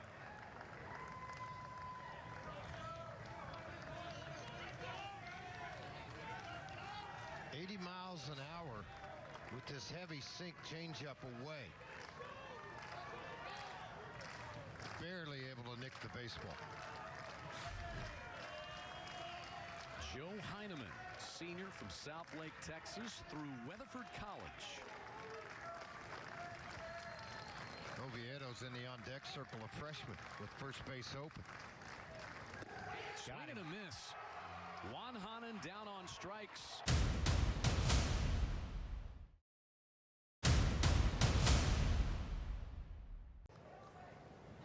Now the Bears back to swinging it. Swung on and fouled out of play by Shea Langoliers. Jake Eisler back out there. He has been the right tonic for Kirk Saarloos, Jim Schlossnagle, and the Horned Frogs. You heard Jim Schlossnagle say would have liked to gotten maybe another inning out of Green, but maybe Eisler will make up for that. Well, I think he will. I think he's going to be able to work you deep into this ball game. They do have their bullpen going. But what you try to do is just say to yourself, all right, I want you to get loose, stand and watch, where you have 7 or 8 to get hot. And if I have to buy time, it's the slow walk, it's the 30-second conversation, and then make the move to the bullpen. Yeah, you did.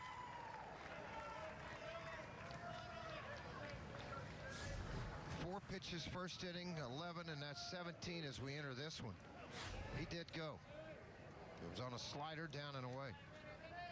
It's 1-2 on Langoliers, and he's out on strikes. Jake Eisler with his 5th strikeout, the 8th for TCU pitching today. If you don't do it with your bat, you can obviously do it with the glove, and that's exactly what he did here.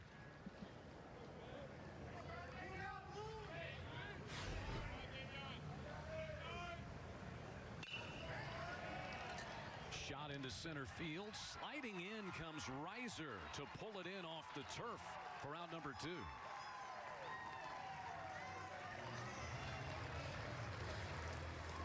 You're in a 3-2 game. Sometimes you have to gamble to make a catch, but you better make sure it pays off in center because you're in no man's land here.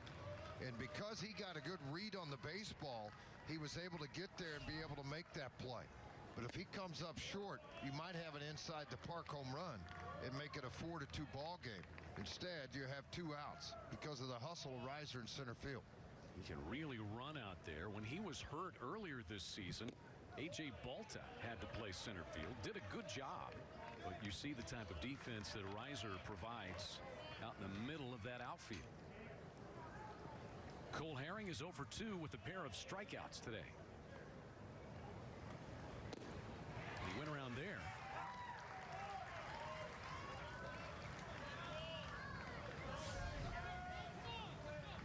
Got after it, forcing fastball when you had just seen 2 sliders for a strikeout earlier. And the ball away from you take a lot of times. And I call those a freeze fastball, where you freeze the hitter because he thinks it's a slider away. But it's just good location with the fastball. Only 10 pitches thrown so far in this inning by Jake Eisler as he works to Cole Herring.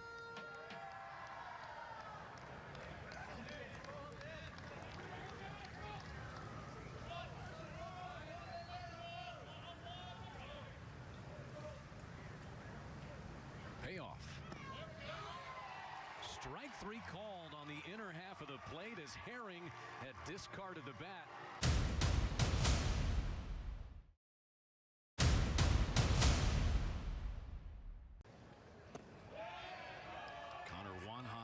A.J. Balta have hit solo shots for the Horned Frogs. Oviedo singled in the 2nd, walked in the 4th.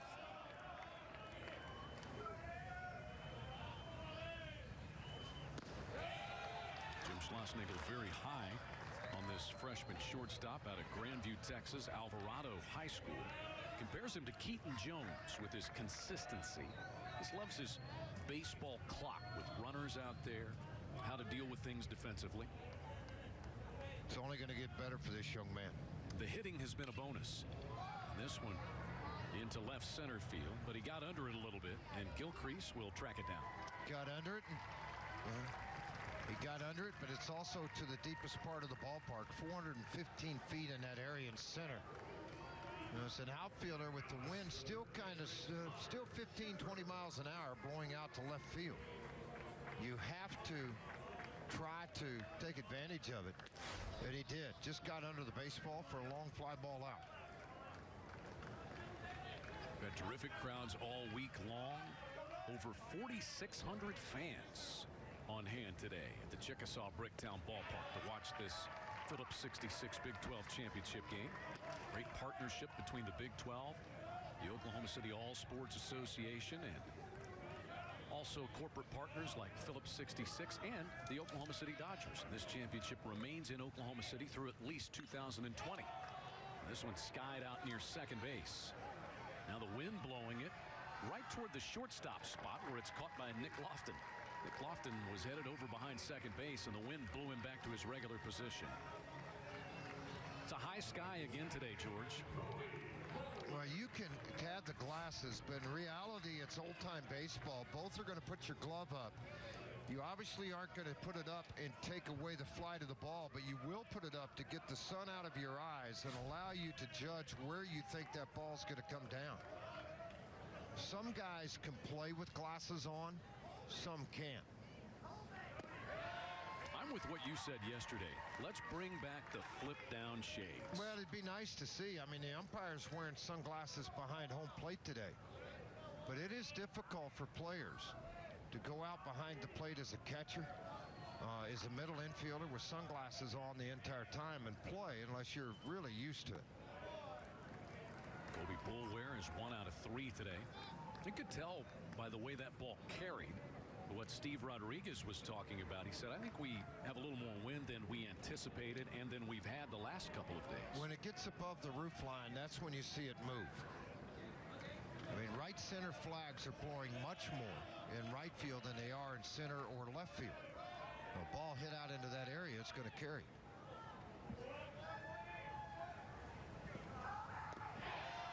Good pitch on the outer edge from Hill. And he's got 2 strikes on Boulware.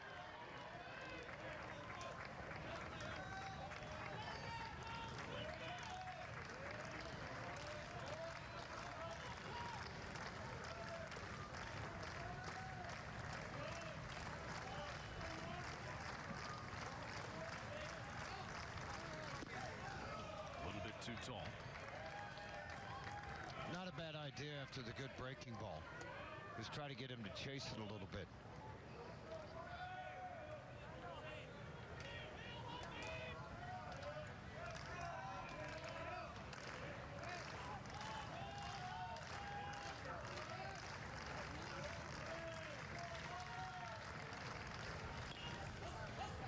Tough play. Lofton scoots across and got him.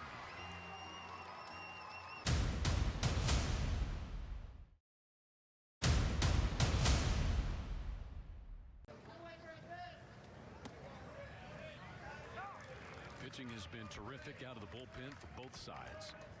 Eisler, I think, may have been the best of them all. 3 2/3 innings. He's given 1 hit. Nicked him. And he tried to actually roll out of the way of it, just barely got the pant leg. Leadoff man aboard in the 7th.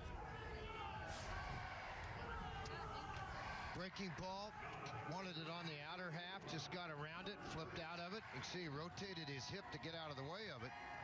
And you're not going to see it change any more than that. The ball just got him. He didn't like stick the leg out. In the college rule, they can call him back in the opinion of the home plate umpire. By the way, we do have replay review available for the Big 12 championship, not on plays such as that. We have not had it used in any of our games. And you and I have done now 7 games in this championship.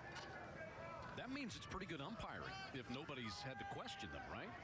It is very good umpiring. Well, there may have been a few question marks asked, but not on the calls, though. Always going to be a few extra umpires down there in the bleacher seats. Like I said the other day, you're right 50% of the time. Replay is available on batted ball, fair or foul, ground rule double or home run, catch or no catch, spectator interference, and scoring plays at the plate.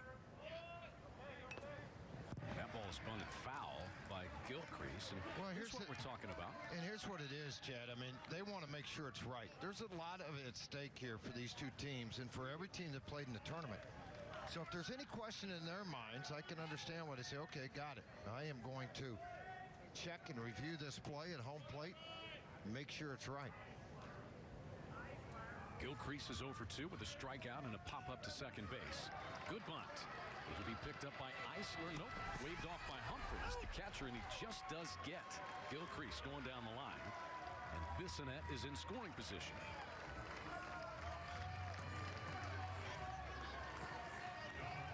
As a pitcher, you bounce off the mound, you're going to go get the baseball, but until that catcher lets you know, and the catcher starts yelling, I got it, you peel and get completely out of the way. And that's exactly what he does. He lets him take the baseball, and the throw is wrapped around because of the type of throw you're making. Lucky it didn't miss and catch the runner. And TCU fans have to wince on a play like that with Juan Hanen on the tag. That's how Luken Baker got hurt last year. First pitch swinging. Lofton sends one to center field. It'll be caught by Reiser for the second out. What Chad is mentioning, and you watch this coming down the line, as the ball's coming, he's going to duck, but the left arm is extended out and is caught briefly by the base runner. But last year, it was a really massive collision that ended up getting Luken Baker. Bullpen is active. You see Augie Milbauer, who hasn't pitched in this championship, and Cal Coughlin. What a job by Jake Eisler, though. 2 down in the 7th inning. Richard Cunningham to the plate with Bissonnette at second base. Jim Schlossnagle making a purposeful walk out of the TCU dugout. Very relaxed type attitude that he takes. Down and into Cunningham. New pitcher is Augie Milbauer. Really good freshman, a power arm. He's out of Mukwonago, Wisconsin, on the Big 12 all-freshman team. You know where that is, don't you? I do not. It's right outside of Milwaukee. A flare, shallow center field. Shading his eyes is Oviedo. The shortstop takes care of it.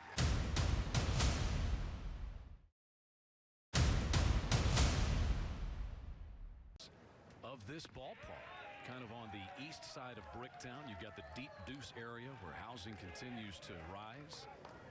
Just a wonderful, vibrant area. Part of the MAPS projects here in Oklahoma City under the former Mayor Mick Cornett. Josh Watson, 303 hitter, reached on an error back in the first and is 0 for 3 today. And the closer for the Bears is ready if needed. We thought it might come to this, but Troy Montemayor. Well, Montemayor is probably going to be the guy. I mean, he's going to pitch the 9th inning unless something gets started here, and he may get heated up even quicker. Tying run is aboard in the person of Josh Watson, who has a leadoff single to the opposite field to start the 8th. Don't try to do too much with certain pitches, and if you think a lot of guys that teach up the middle, inside out, go to the biggest part of the ballpark, very quiet lower half, and a nice job of using his hands and dumped it right into the outfield and left field.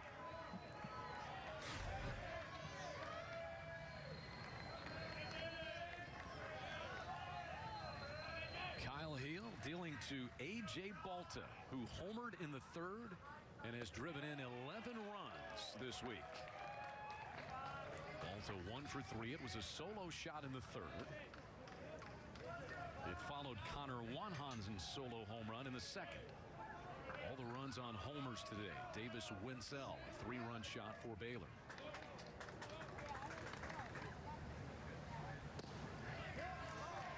strike call. There's some umpiring going on in the seats now. It all starts. Game's on the line. It's late in the ball game. TCU did not want that fastball called a strike. You have one of the best framing catchers, not only catch and throw guys, but framing catchers in baseball. College baseball, that is. Balta launches one. Deep center field. Gilcrease is back. He's at the warning track, and it's gone. A.J. Balta has given the Horned Frogs the lead. A two-run home run to center field. It's 4-3, and Balta's driven in 13 runs in the Big 12 championship. Wow. How about that transfer? You kidding me? You couldn't have written this story any better back in January for this young man. And for TCU, as that matter of fact.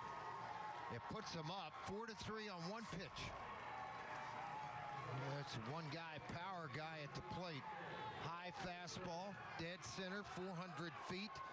Similar to Wanhana, and he went about 15 feet up on the grassy knoll in center field. That is an excited young man along with the rest of his TCU teammates.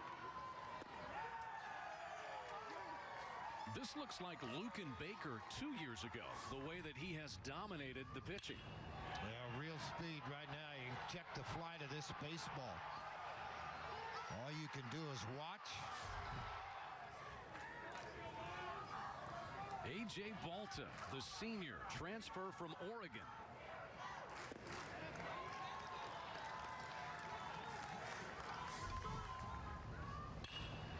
Now watch the excitement here. He knew he had gotten it pretty well, but did I get it good enough? You bet he did. A Kurt Gibson-like signal of number one. Starting to look into the record books. 11 driven in this championship by Balta as Landestoy skies one into shallow left.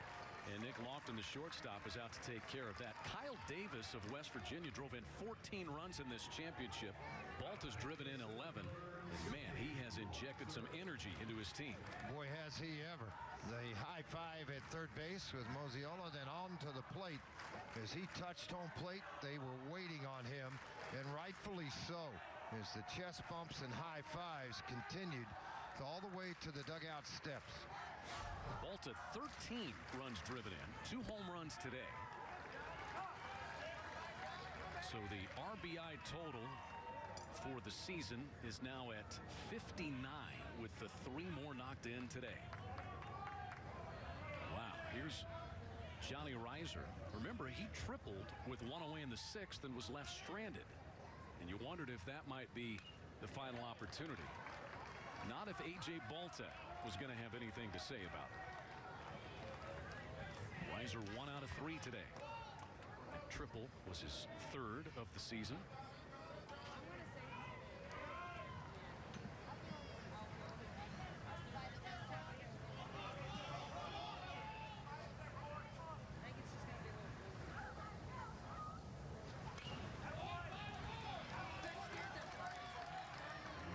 Could not ask for more in a championship game to this point. You could not, and you know, as you start to think and work your mind through this, if you're a coach in either dugout, who do I have coming up? Who can I match up with out of my bullpen? And you know who's going to close the 9th for TCU. It's going to be Felton. Now, can I get the last 3 outs, or do you ask him to get 6? That is an interesting question. Where might Jim Schlossnagle and Kirk Saarloos go? Right now, Steve Rodriguez and the Bears trying to get the final 2 outs from Kyle Hill.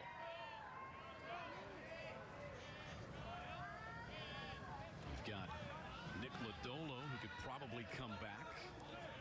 You've got Sean Weimer, who probably could. And, of course, you've got Durbin Feltman, the All-American closer.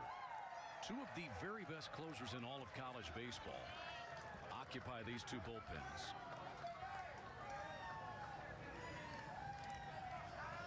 You think he's not part of this? Oh, yeah. And Luken Baker said, I'll get the boot off next week, and who knows? Boy, what an added addition that would be.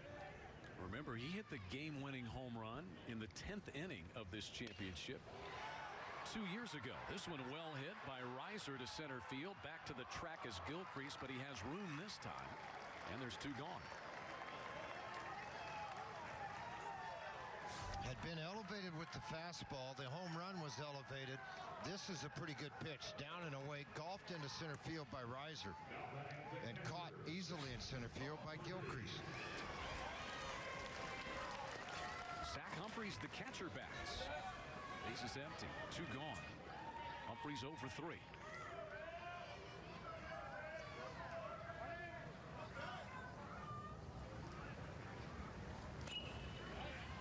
Fouled out of play up and over our heads.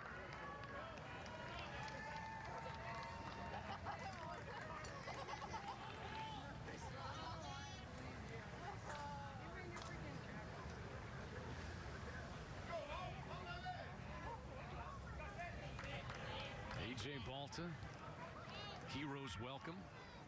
As it should be.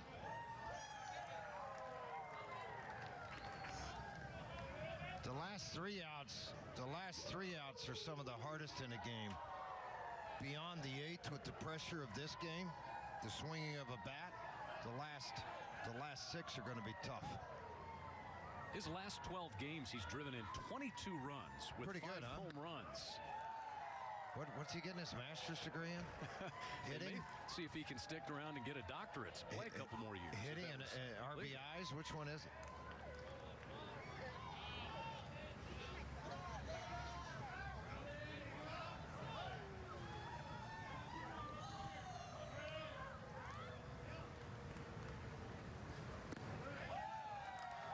Three and 1 to Zach Humphreys.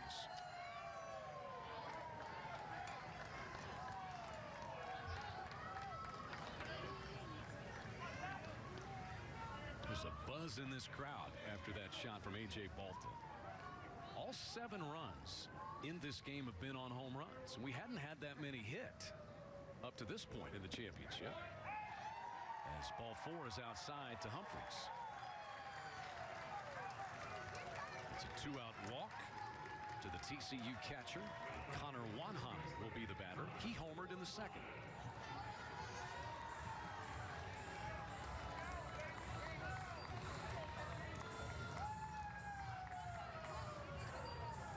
And out comes the pitching coach, John Strauss for Baylor. Talking with Kyle Hill with the infielders getting in on it. That's Troy Montemayor, the closer. He is sitting right on the Baylor all-time saves record. 37 for his career, tied with Zane Carlson. He'll get a chance to break it. If it's not here, he'll break it next week. The weather is as hot as A.J. Balta's bat this weekend. Better have a fan. And TCU's got a bunch of them, keeping cool in the shade.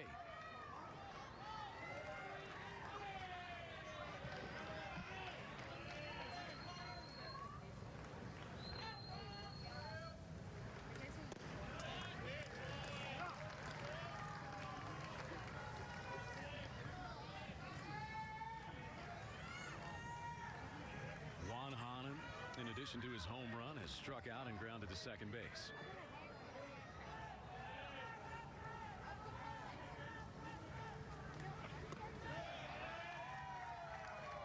The count is even.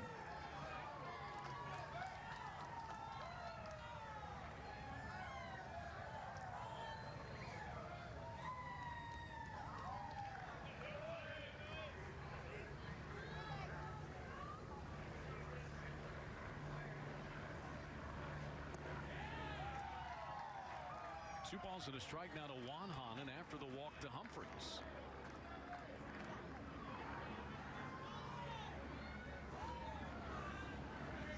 Jim Schlossnagel's Horned Frogs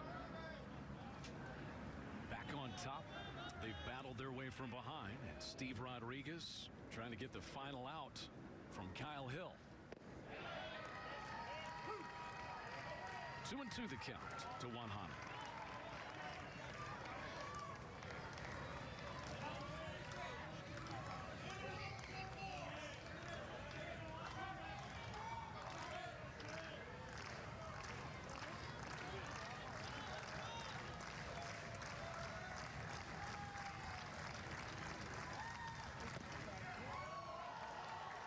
count now. And a pitch high, too. We know that the Baylor fans would like to see that called a strike, but it is not. It's up out of the zone.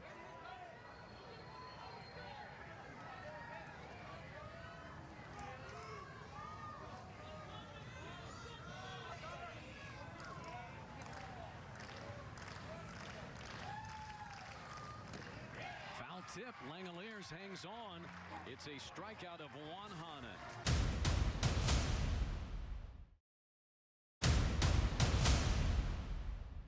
That's scary. Agreed. Both of us. Yeah. Well, you're going to see the double leg kick. You're going to see a lot of elbows coming at you down to the home plate area. It makes it difficult to pick the baseball up out of the hand. And I think they wanted this matchup with Wenzel there up by 1. And they try to throw the ball. Very good control away from the zone, meaning that outer half of the plate. Wenzel had the 3-run home run in the first. Since he has walked and he has struck out.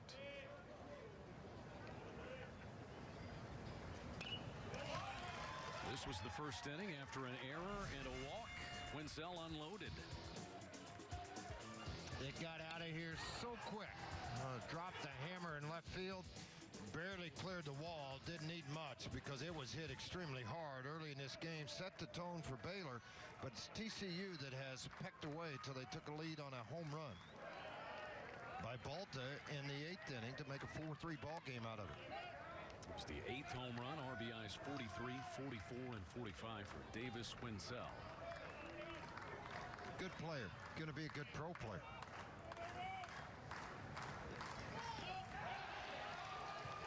And down to first he will go as the tying run immediately back. And now an argument between Coughlin and the plate umpire, Jeffrey Henricks, and Jim Schlossnagle sprints out to get between the two of them. He got out there in a hurry, too, and I think his argument's going to be, did he try to get out of the way? Or did he stick his elbow in front of this? He's going to ask, or he may not ask. He's going to say, this is the way I saw it. So here out of the hand, they wanted the fastball away, and they wanted it up. As this ball tailed to the inside, see if he stuck it out there, or did he just wear it? He curled to the inside, took it off the back elbow pad, and to no avail. I think he's going to end up at first base. The discussion continues. Very animated one. Wenzel is going to be at first base with the tying run in the 8th. Andy Thomas is the batter.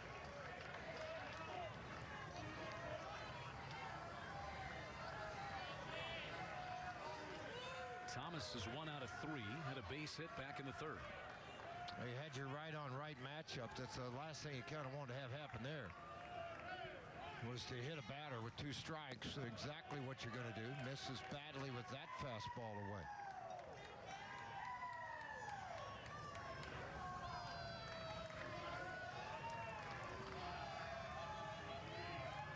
Feltman seems to be getting loose down in the bullpen for TCU, if my eyes serve me right. They do. Durbin Feltman, the All-American closer, just back from injury. In fact, we saw him 3 days ago for the first time in a month, and a base hit to right field by Andy Thomas. Wenzel had gone with the pitch. He had to put the brakes on heavy. Good thing he had air brakes going around second base. He had to shut it down, or Balta would have thrown him out. That ball got smoked to right field, too. Not to Wenzel. Not a lot of speed here. This ball gets hit very hard to right field in between first and second. He checks it so he doesn't get hit in the head with a baseball and then slams on the brakes. And wisely gets back into second base. But nobody out. Runners at first and second, a 1-run lead. And Steve Rodriguez walks out of the Baylor dugout to visit briefly with his catcher, Shea Langoliers. Langoliers ready to stand in. Kirk Sarlos, the pitching coach for TCU, is out, though. Slow walk. Allow Feltman plenty of time to get ready in the bullpen. Cannot help but think of the job done today by Jake Eisler out of the bullpen for the Horned Frogs. They trailed in this game, and he went 4 1/3 scoreless innings, struck out 6, and gave up 1 hit. Yeah, hit a batter, but he was pretty special. Then they went to the youngster, Milbury, to come in and get the 1 out, and he did that. So their bullpen's been outstanding today and holding things where it is. Now you run into a situation that if you do have the bunt, you try to get the 1 out, obviously. If it moves second and third, it allows you to do some other things. You're starting to work your way down to the bottom half of their lineup.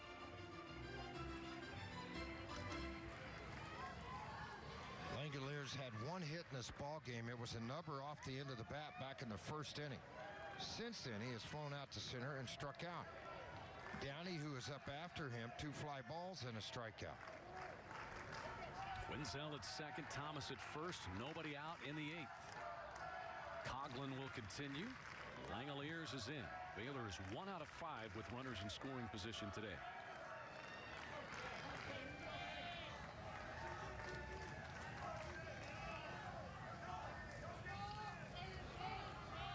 He shows bunt, pulls it back, and the pitch is behind him. Wow. Wow. That's not just a miss. That's like a wow. Well, Coughlin is still angry. Well, he is, and it's just time to put your anger aside. Timeout was called. They asked for it. The umpire does not give it to him.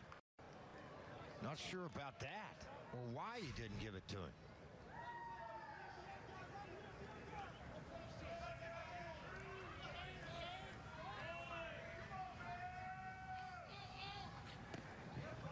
Strike 1 on the outside corner. There's no pitch clock in effect with runners on base. There normally would be. And if the pitch clock gets down to 5 seconds, you will not get a timeout. But that was not the case there. The bottom half of Baylor's lineup today against TCU, 1 for 14 with a hit batsman and 7 strikeouts. But they got you to the dance. You see if they can bring you through the curtain to finish it off.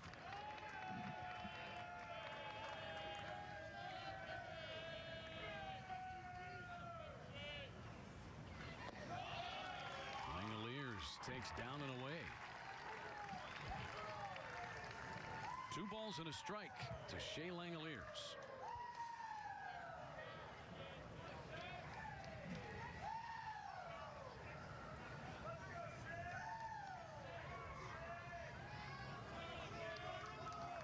He has 6 hits, 5 runs batted in the tournament.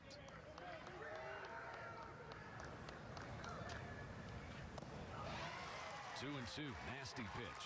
A hard sinker down and in. Turn around and ask your home plate umpire, was it a strike? And the answer is going to be no.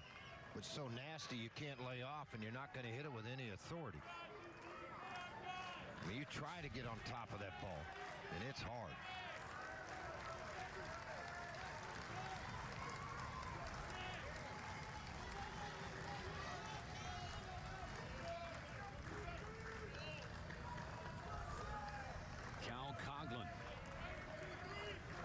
Get a big important out here.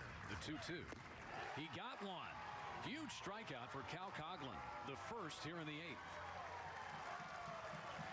After being upset after hitting the leadoff man and then a single to right, he kind of collected his thoughts and got everything put back together again.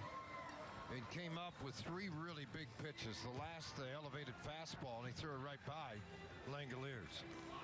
Jim Schlossnagle about to make a pitching change. They've had their All-American closer Durbin Feltman and their regular Friday night starter Nick Lodolo loosening in the pen.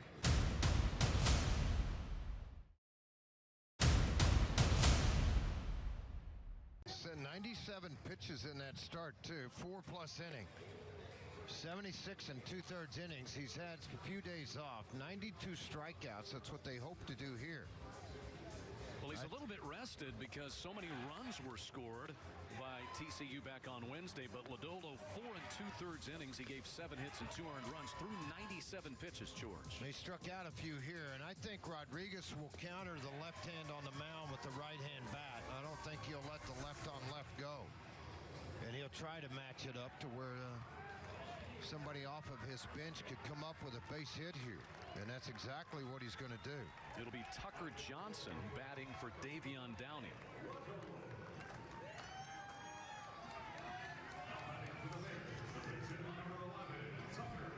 Tucker Johnson, senior from China Springs, Texas, through McLennan Community College. A guy that's been asked multiple times to come off the bench and get critical hits for this team. None would be bigger than one he might get here. First and second and one down. Davion Downey had been 0 for 3.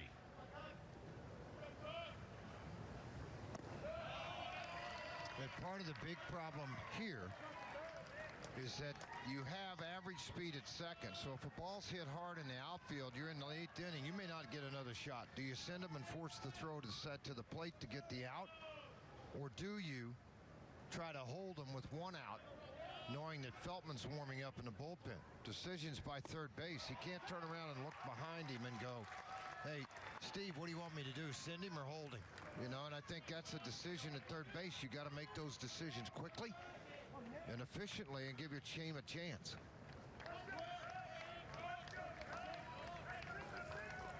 Davis Wenzel was hit by a pitch. He's at second. Andy Thomas had a base hit and is at first. And it's 1 and 2 now on the pinch hitter, Tucker Johnson.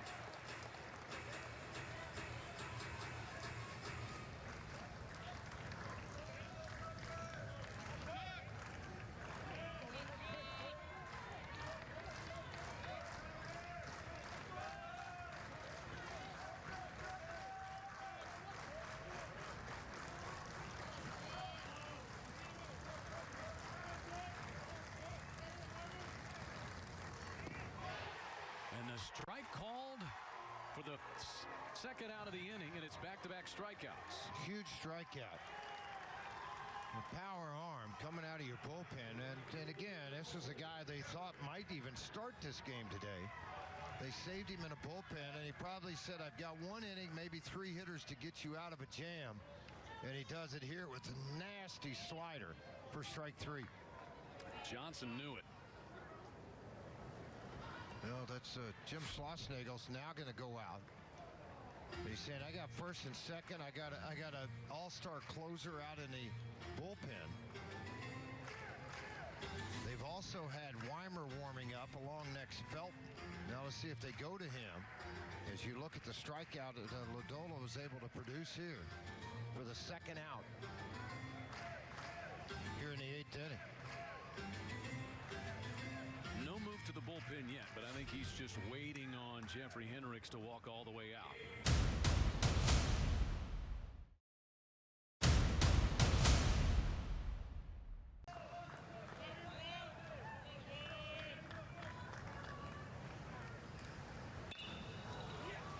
In the air to straightaway center. Reiser started in. Now races back and has it as he backs onto the warning track and crashes into the wall.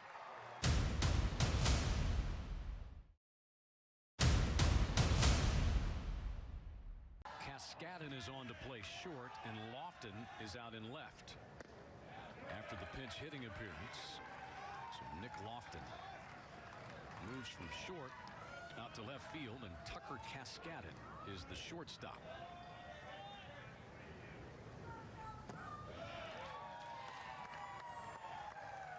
Montemayor has missed with 2 straight to Adam Oviedo. There you see Lofton.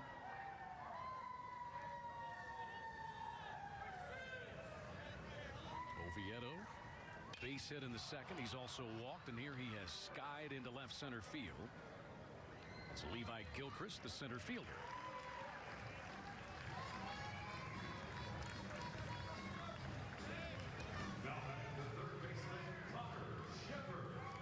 Connor Shepard bats 0 for 3 with a pair of strikeouts today.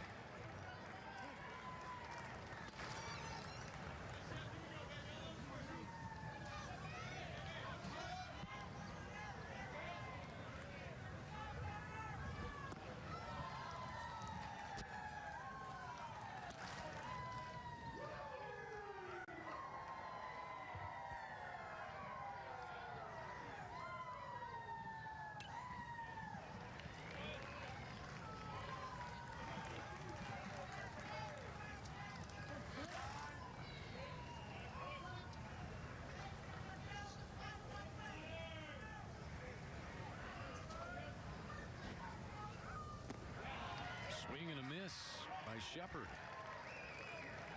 TCU is 27-0 when leading after 8 innings. Yeah, one more look, and you're going to see this hard dive on the slider on the back foot of a left-hander and a swing over the top of the baseball.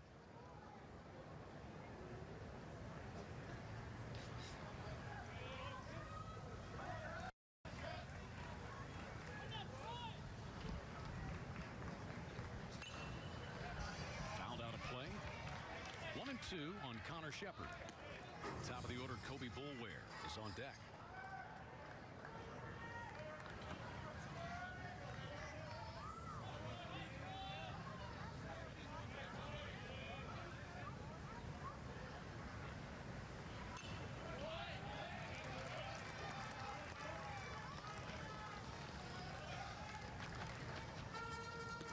Shepard 1 for 10 in this championship, but he has scored 5 runs.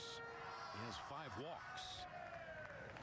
Well, these two bullpens have matched up pretty well in this ball game, and of course TCU's winning the battle so far. 6 pitchers have been used, 5 2/3 innings, a couple of hits. The main thing, no walks and 8 strikeouts. On the backside of that Baylor, 3 pitchers, 6 innings, 4 hits, 3 runs, 6 strikeouts, and 3 walks. Either way, this has been a very good college baseball game as it battled through the bullpens, and the big hitters have come through. All the runs scoring on home runs. Davis Wenzel a 3-run home run for Baylor in the bottom of the first. Then solo shots by Wanhanen and Balta. Balta has hit another 2-run home run to give TCU the lead. A pop-up. Wenzel, the third baseman, squeezes it 2 down. Montemayor has retired Oviedo and Shepard and now deals with the leadoff man, Kobe Boulware, who's 1 out of 4.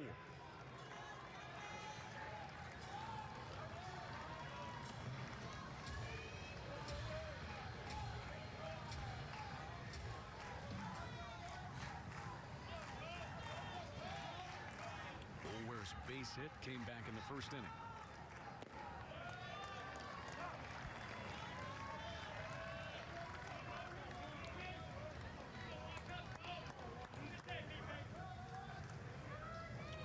Montemayor, part of the old guys out in the bullpen, known simply as the Mayor.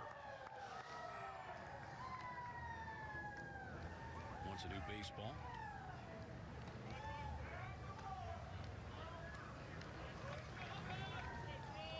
It's kind of funny to me that you see balls in professional baseball just nick the air and they get thrown out.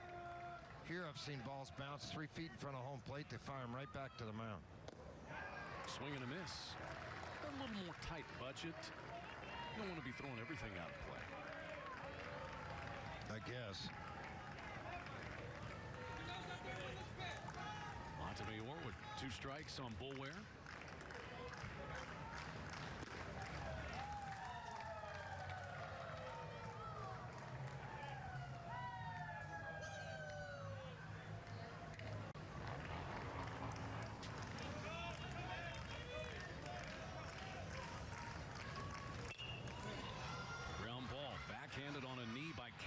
And just into the game, and the throw is missed by Andy Thomas. Boulware is safe.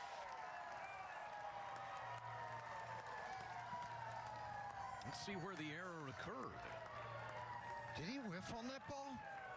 It would have to be. I mean, I didn't see it go low. Here it is right here. Let's watch the flight of the ball come into your screen. He just whiffed it. Totally missed the baseball.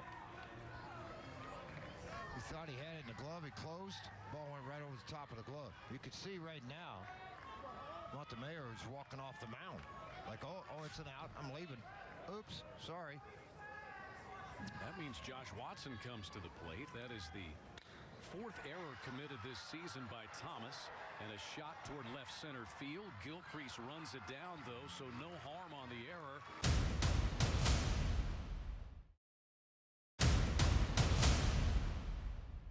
Bissonette, Gilcrease, and then Nick Lofton in the 9th. And the first pitch is whacked out of play. Looks like we may have a pinch hitter coming up next as TJ Ragusi has moved into the on-deck circle. for Levi Gilchrist in what would be the number 9 spot. Bissonnette today 0 for 2 was hit by pitch in the 7th. And he is down 0-2 against Feltman.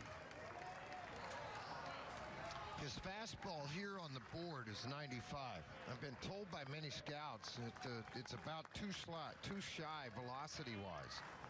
So think about 95, 97, and you got to react to it. Well hit.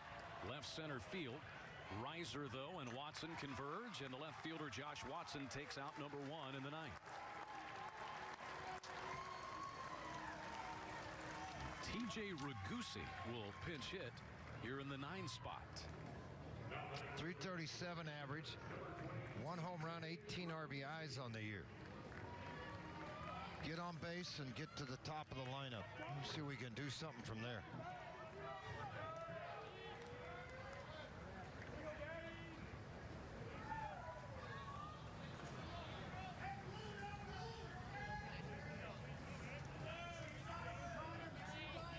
Ragusi, veteran player, has battled injury, missed 6 weeks with a broken hamate bone this year. Junior out of Georgetown, Texas, was honorable mention All Big 12 a season ago. And he's a .337 hitter with a homer and 18 runs driven in. And Feltman paints the outside edge. Both pitches 97, 98 on the black, on the corner, and down.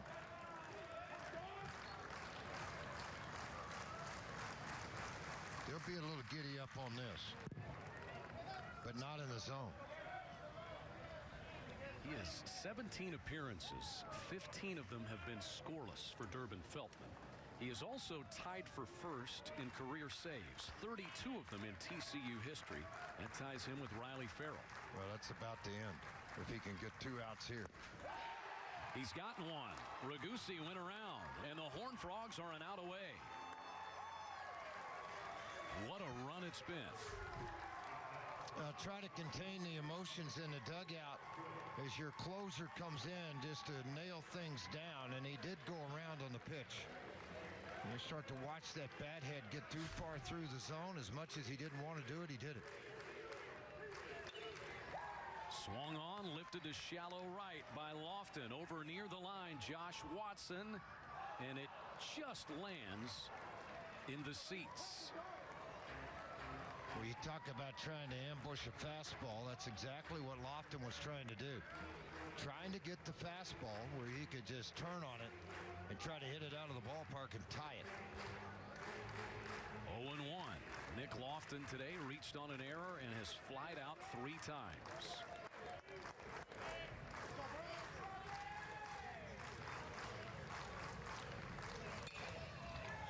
Fly ball, center field.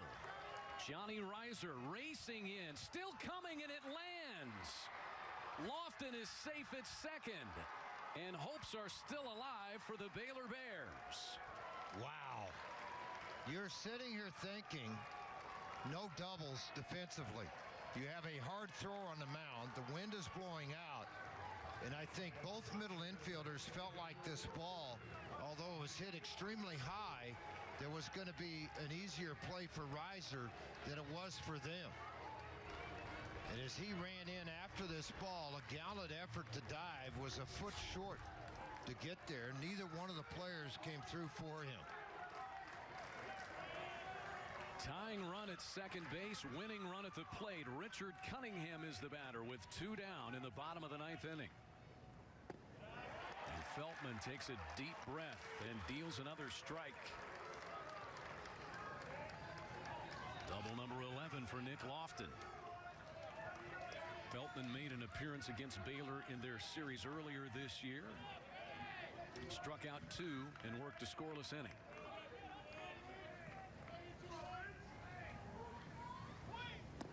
Swing and a miss, and it's 0-2 on Cunningham. Now, the confidence you have with this guy on the mound is just off the charts. From a player perspective, a coaching perspective, and obviously a fan perspective.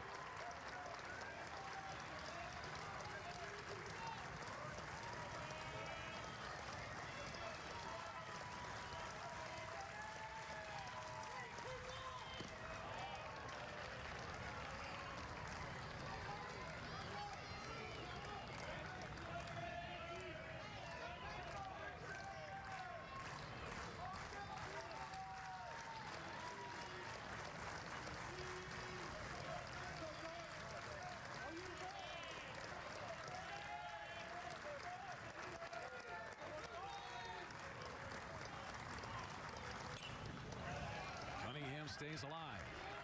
Very good hack at the baseball at 95. Richard Cunningham, veteran hitter, 338 on the season, 9 home runs, 37 driven in. He is 1 out of 3 today. He walked and scored on Wenzel's 3-run home run in the first, then had a base hit in the 5th. Nick Lofton at second base and 2 gone.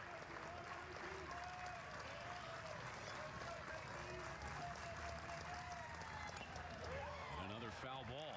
On a breaking ball. One of the first he's thrown in the game so far. It's been all fastballs, 93 to 98, and they threw a hammer at 83 miles an hour. Trying to get on top of this breaking ball, left it up in the zone enough that he could get a piece of the baseball, and Cunningham did that.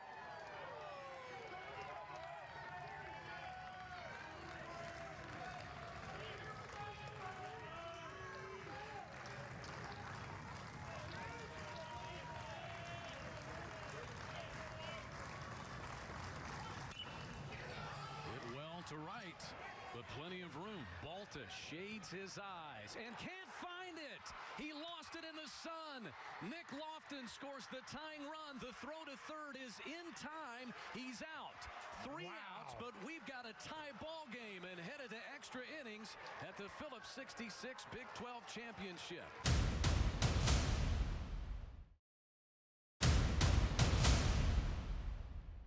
A.J. Balta. Make it up in a hurry with one swing if you want to.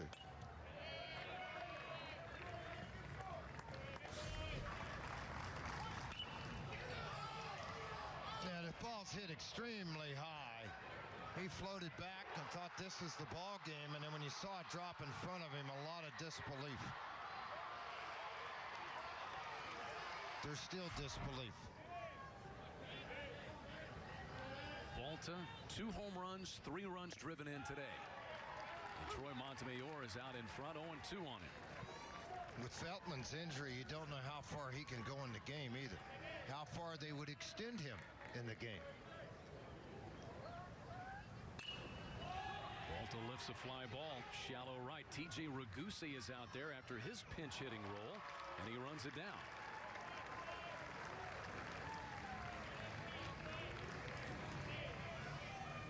So the outfield now, from left to right, Ragusi. Cole Herring has moved to center, and Nick Lofton is playing right field. Montemayor remains the pitcher. He's the 5th pitcher of the day used by the Bears. Pitched around an error in the 9th inning and has retired the dangerous A.J. Balta to start the 10th. Michael Landestoy, 0 for 3 today, but he's got 5 runs driven in the championship. Quickly down 0-2 against Montemayor. And you make a good point about Durbin Feltman, the closer for TCU. Yeah, you just don't know how long they're going to go with him. I mean, that's going to be a bigger question mark. Because of the injury, how many innings can he give you?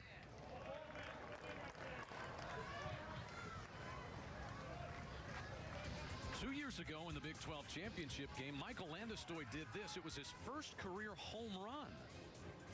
That's the game in which Lucan Baker eventually won it with a home run in the 10th, but Landestoy crushed his first career as a Horned Frog that day. This scooped up by Bissonnette, and 2 gone as Landestoy is retired.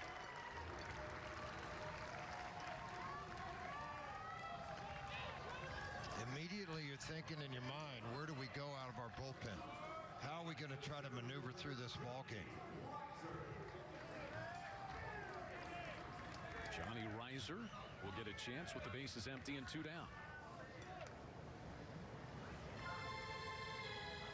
Time called here by Langoliers.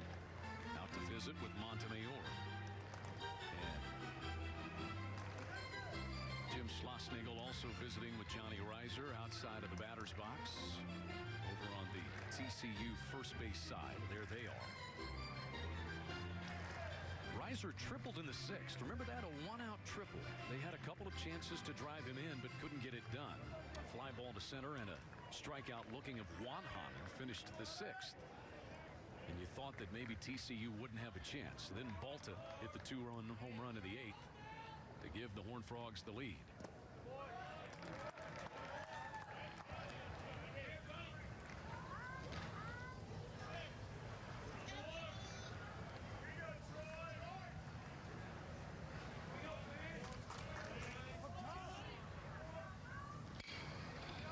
shortstop, Tucker Cascadin. Clean throw, cleanly handled. Montemayor works a 1-2-3 top of the 10th.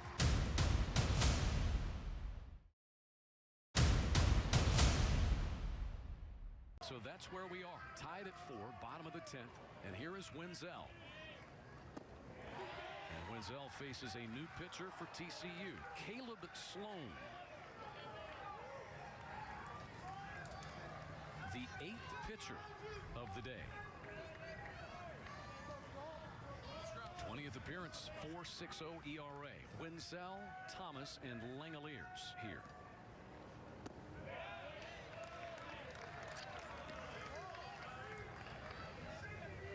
TCU really having to get into the bullpen now. It was set up so perfectly. Lodolo, Weimer, and then you had Feltman. But the best laid plans sometimes go awry.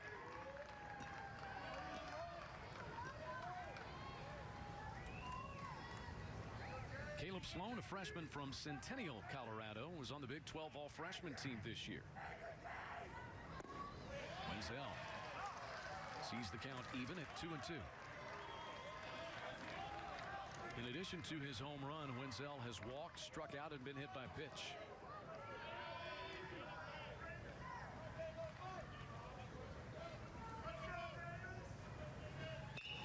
Flash back up the middle. Leadoff single in the 10th for Davis Wenzel.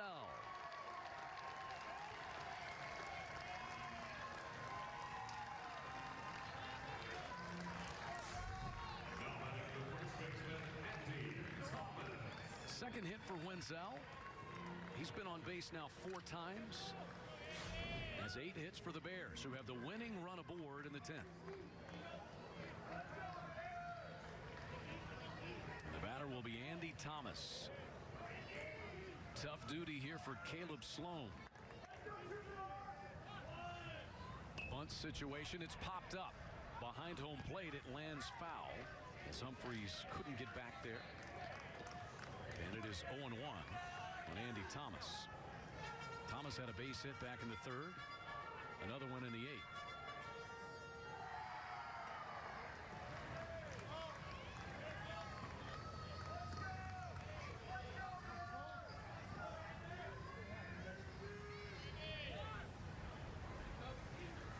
You just got to do anything you can to try to get the runner in scoring position. That's a pretty good bunt. Sloan can't come up with it. Everybody's safe. Winning run at second with no outs.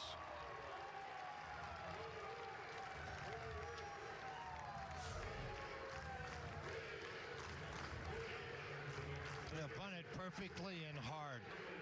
Tried to get to the baseball. I don't think they have anything there. Wenzel very happy at second base. Now you got runners first and second. You bunt them over. You got second and third. Then you kind of force their hand. TCU loads the bases to try to get a double play, have a force everywhere. Scored a sacrifice and an error that allows Thomas to reach safely, but his run is inconsequential right now. It is all on Davis Wenzel at second base. Shea Langoliers is the batter. And oftentimes, George, these guys in the middle of the lineup who were stars on their travel ball teams don't get asked to bunch very much. No, they don't. They don't get asked to bunt in college very much, but it's all part of the game you've got to be able to do. It appears Schlossnagel's on his way to the mound again.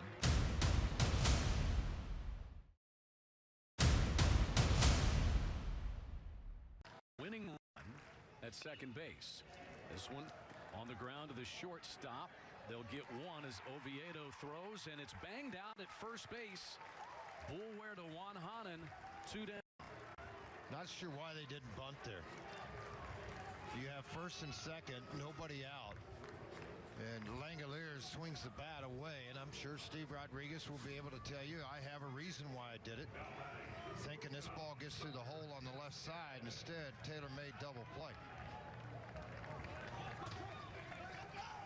Out by a margin of. One for turned their 38th double play of the season. So now the winning run is at third. Tucker Cascadin is the batter.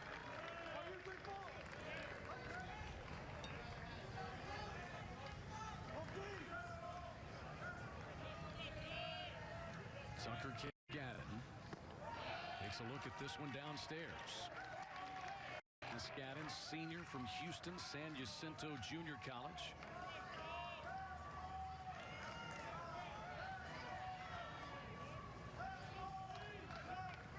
Sixth game in which he has appeared. The 2-0. 3 balls and no strikes. Cole Herring is on deck. Quinzel a leadoff single. Andy Thomas with a sacrifice. He was safe on an error. Then the 6-4-3 double play. Trey Morris trying to get his team one more at bat.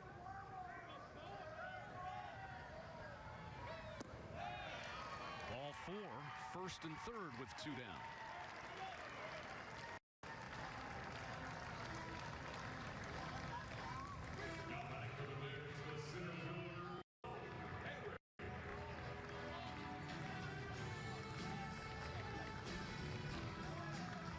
Six times prior, Baylor has made the Phillips 66 Big 12 baseball championship game. They have yet to succeed and claim the trophy. Cole Herring, a 300 hitter with 2 outs on the season, will be the batter. He's 0 for 4 today with 3 strikeouts. Baylor been clutch in this championship. 13 2-out RBIs.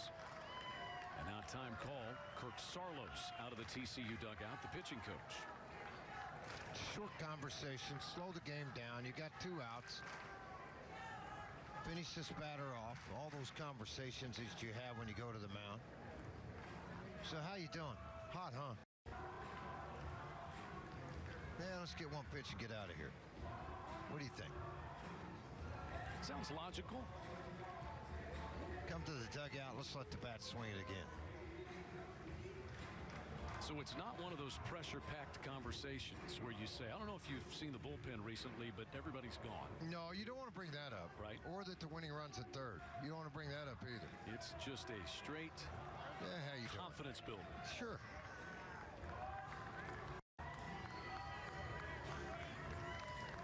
Remember that little twitch we worked on down in December before you went home when you were pulling your front side out? Yeah, you're doing that a little bit. Just close it up a little tighter and let's go. Okay. 1-0 to Cole Herring.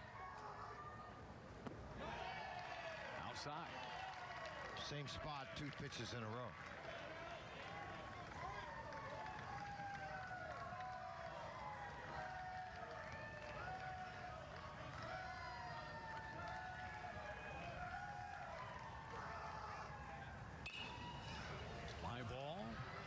Field line headed toward the seats.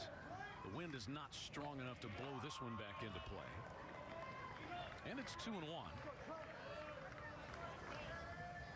Quinzel back to third. Cascadin to first.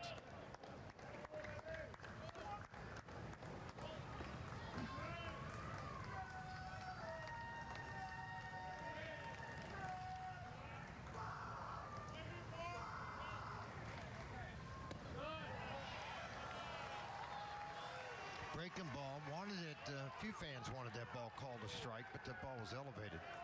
You're not going to see many breaking balls where it starts at the chest, caught at the waist, get called a strike.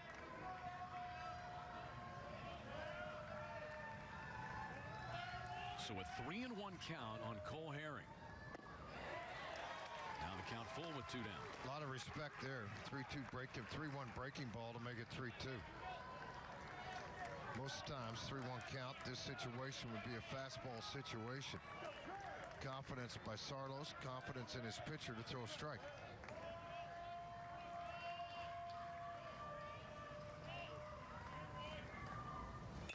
Runners go. Lifted foul again down the right field line, out of play.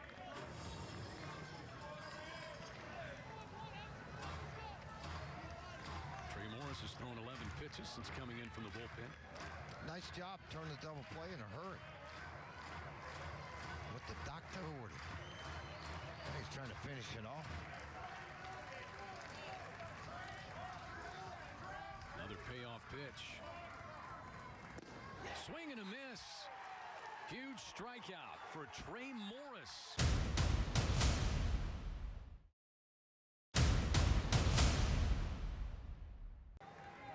Bullfrogs.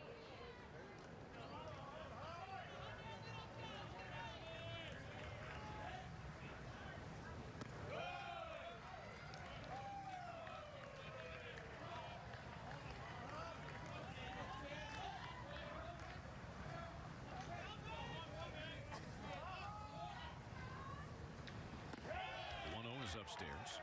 So when you talk about Montemayor, George, and Steve Rodriguez's comment, he pitches like he's 6'5", 240 and throws 98. He doesn't. It's all well and good to say you're competitive and you have that kind of a mentality, but how do you beat people when you don't have just electric stuff? Well, you know how to pitch, that's what. I mean, you got a good fastball. You can hit the 4 quadrants, up and in, up and away, low and in, and you got a decent breaking ball change up that you utilize your game. I think those are the things. If you could do that, you're going to win. I don't care. I mean, yeah, guys out of the bullpen throwing 100, but how long do they do that? And how long are they healthy doing it? Montemayor issues the leadoff walk to Zach Humphreys in the 11th. His season high was 2 1/3 innings against Oklahoma March 30th. He threw 46 pitches in that outing. And he also took the loss in that game. Montemayor, he had a save in hand before the fly balls, before TCU was able to rally. There's a strike. Juan Holland homered in the second, since then has grounded out and struck out twice.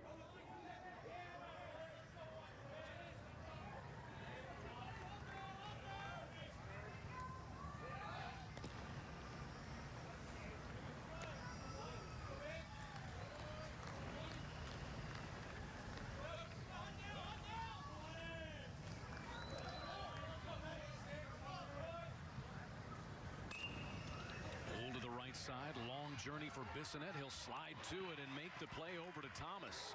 Nicely done by Josh Bissonnette. Really nice play to be able to get to the baseball, get yourself gathered enough to throw the strike to Thomas at first. Very nice play. Not an easy play either. You know, watch the range shortened up for the double play ball, so he takes the perfect angle, able to get to the baseball, and then after that little quick slide, roll over from the right knee and make a strike throw to Thomas at first. But now the lead run, Zach Humphreys is in scoring position for the shortstop, Adam Oviedo. Oviedo has a single and a walk and a couple of flyouts. Drew Robertson is loose in the Baylor bullpen. Robertson, another one of those seniors in the Baylor pen. Montemayor with a strike to Oviedo. There you see Drew Robertson, senior from Tyler, Texas.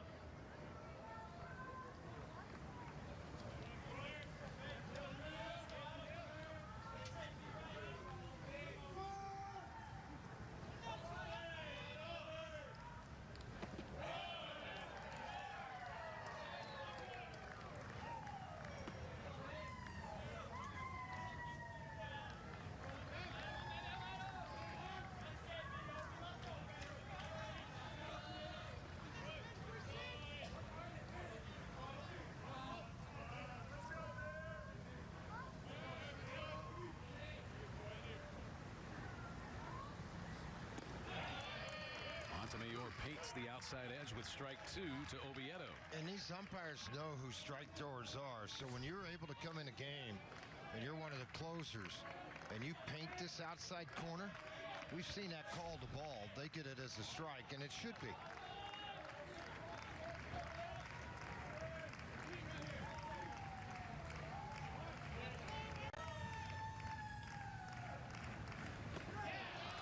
Strike 3 swinging. It'll be picked up by Langoliers. He has to look the runner Humphreys back to second, but he throws down to Thomas, 2 down. That's why they call him one of the best in college baseball as far as blocking the ball and having that ability to keep everything right out in front of him. Hard slider, going to move away from him. I don't particularly like the real wide stance, but he covers the ball knee to knee very well and is able to get back up quickly. So now Connor Shepard, who's with a pair of strikeouts.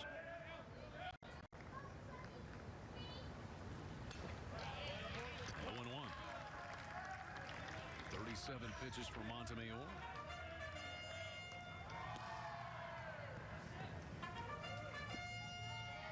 Connor Shepard, 1 of 11 in this Big 12 championship, but he's been on base, 5 walks.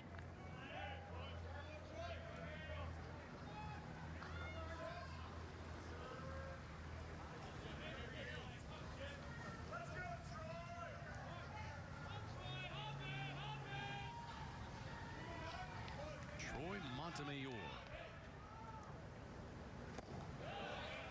misses down and in.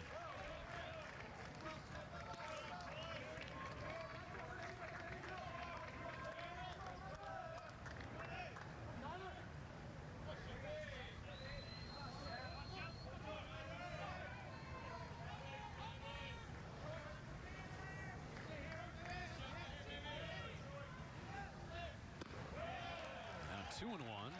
Connor Shepard. Kobe Boulware, the leadoff man, is on deck.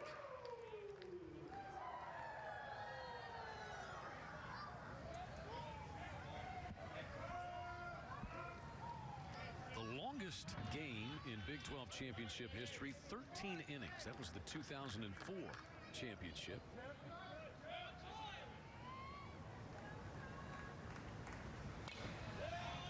This pop-up is foul. This is only the second time that a Big 12 championship game has gone past 10 innings. The 13-inning affair that we had in 04 and this one today.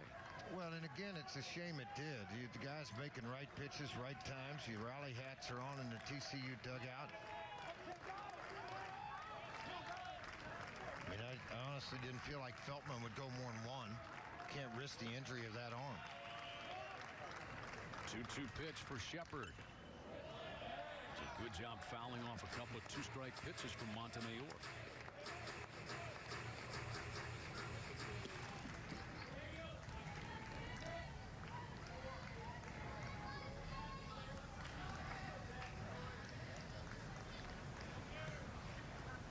Now the two middle infielders, Cascadden and Bissonette, want to join in on the conversation.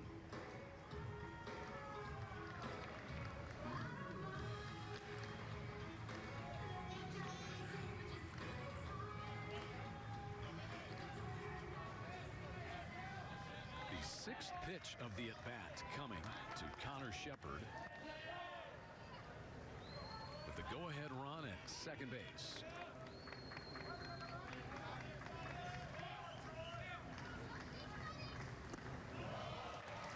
And a full count with first base open.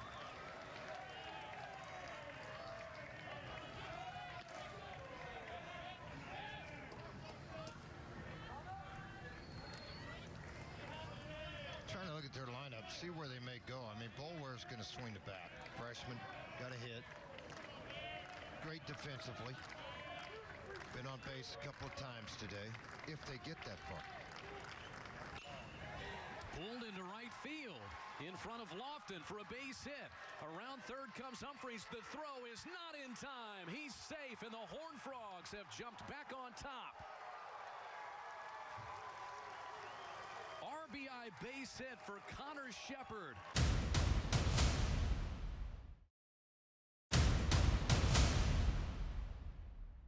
And give TCU a 1-run lead. Shepard was 1 for 11 in the tournament before this.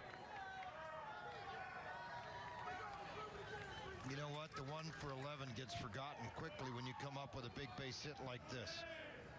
He may have come up with the hit that gets the Horned Frogs to the NCAA tournament. Here's Boulware. Now they would like to add to it.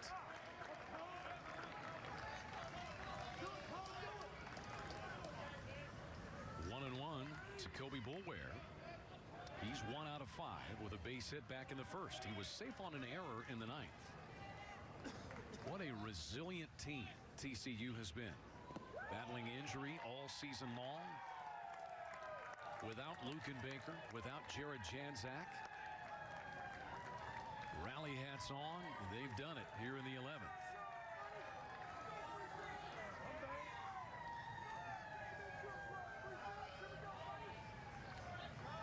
Connor Shepard.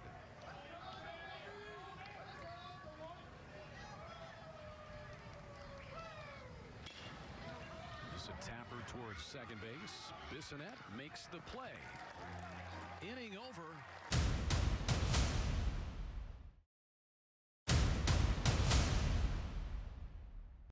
Not many left. First pitch bounces wide of the strike zone out of the hand of Morris. Green, Eisler, Milbauer, Coughlin, Lodolo, Weimer, Feltman, Sloan, and Morris. Those are the pitchers employed by the Horned Frogs today. Longest outing was Eisler. He was terrific. Allowed them to get back in the game. Went 4 1/3 scoreless innings. Stabilized things, and then the offense started to rally. Bissonnette today is 0 for 3. Hit by pitch in the 7th.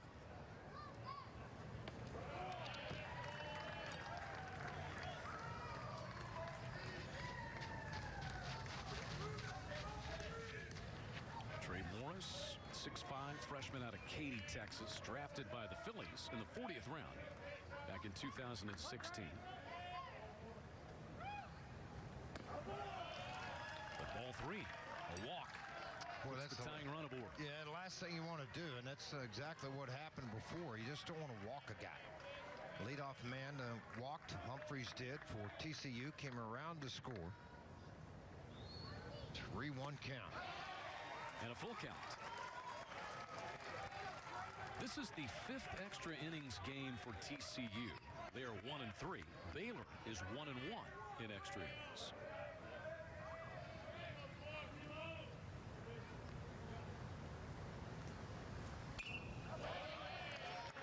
It stays 3 and 2 on Bissonnette.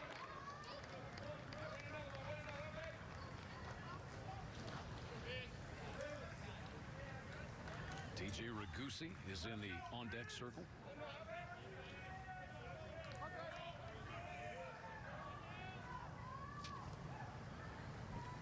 And there's a walk to put the tying run aboard to start the bottom of the 11th. Well, veteran guy Bissonnette forced you to throw strikes. Fought off a couple of pretty nasty pitches. Jim Schlossnagle looking on. Humphreys has had a visit on the mound. And I think we'll see a pinch hitter here once again for the Bears. Ragusi had occupied that spot. Nope, it will be Ragusi. Batted in the 9th and struck out. Shows bunt.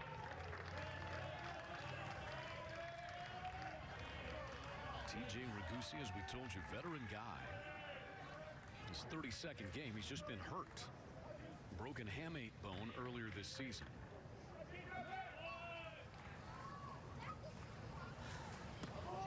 Two and 0. Wow. Not even close either. Your other pitcher warming up, Austin Bowles, had only pitched in 10 ball games this year with an 8.71 ERA. But it looks like he's coming in.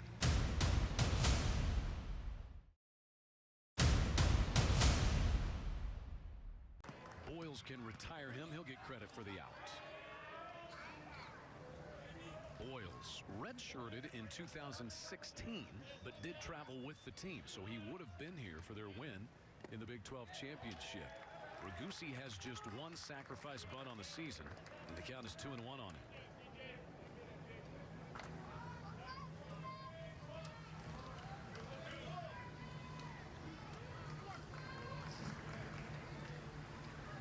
Pitcher of the day for TCU.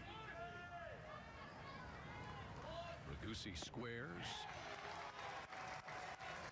And he's down 2 strikes. He did not lay aluminum on either of those.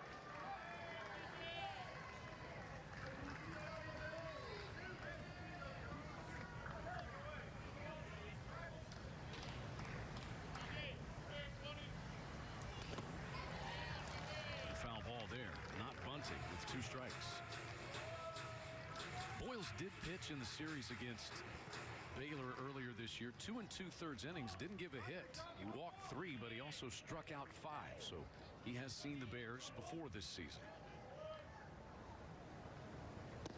And he got him.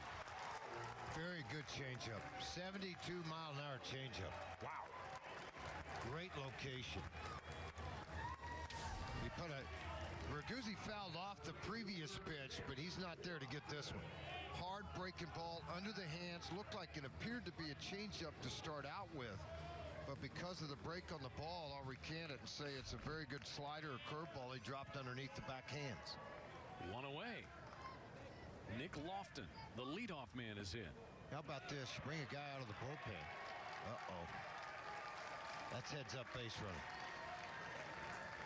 Very alert over there. Bissonette, he's at second base. Heads-up base running. You know he's thrown 4 wild pitches on the year, so in your mind you're thinking, anything low, you got to go. Ball bounced away too far from Humphreys. Chip ball down, quick reaction by Bissonette. The head first slide into second. It's a wild pitch. Tying run in scoring position. Nick Lofton had one of the 2 back-to-back doubles. He scored the tying run in the 9th. And there's a strike.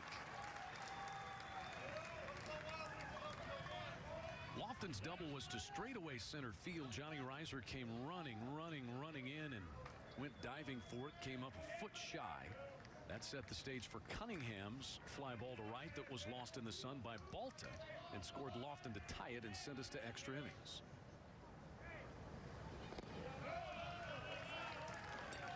Two and one to Nick Lofton. Lofton has flied out 3 times. He was safe on an error and scored on Wenzel's 3-run homer in the first as well.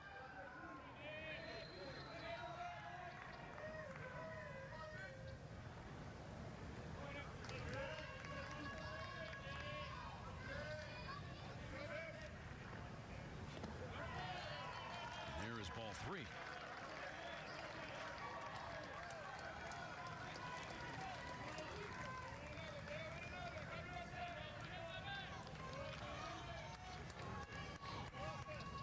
They start scratching off some of these names of who's left and who could go.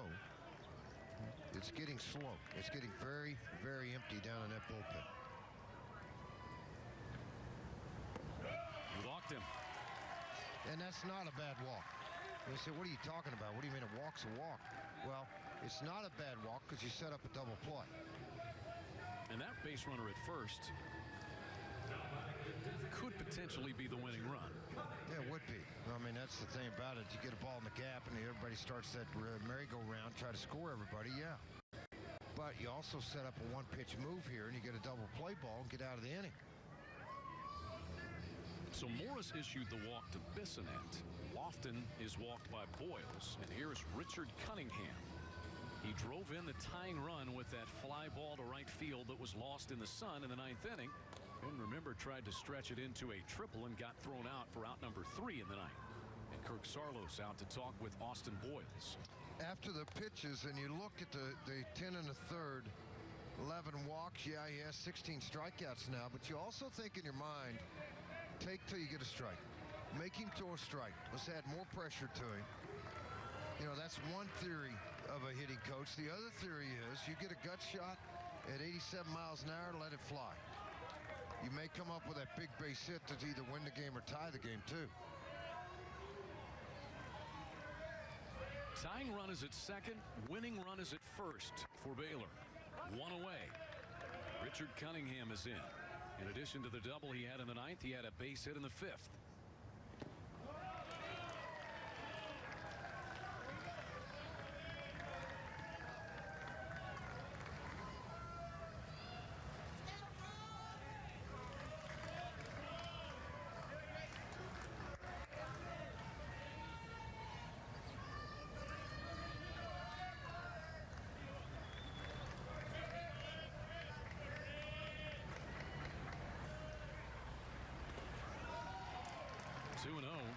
James Notary is getting warm out in the TCU bullpen in right center field.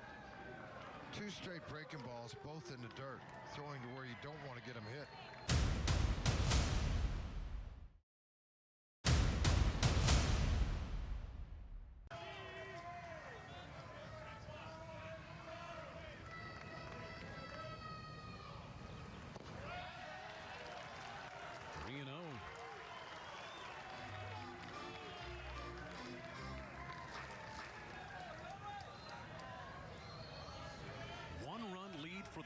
Frogs. RBI single by Connor Shepard in the top of this inning broke a 4-4 tie. But trouble brewing. Trying to close it out. But a strike pumped through there from Boyles. Yeah, and that's good. I mean, it was 87 miles an hour, but it had some sink to it. So if you get a swing on this next one, get a ball down on the ground possibly and get a double play turn.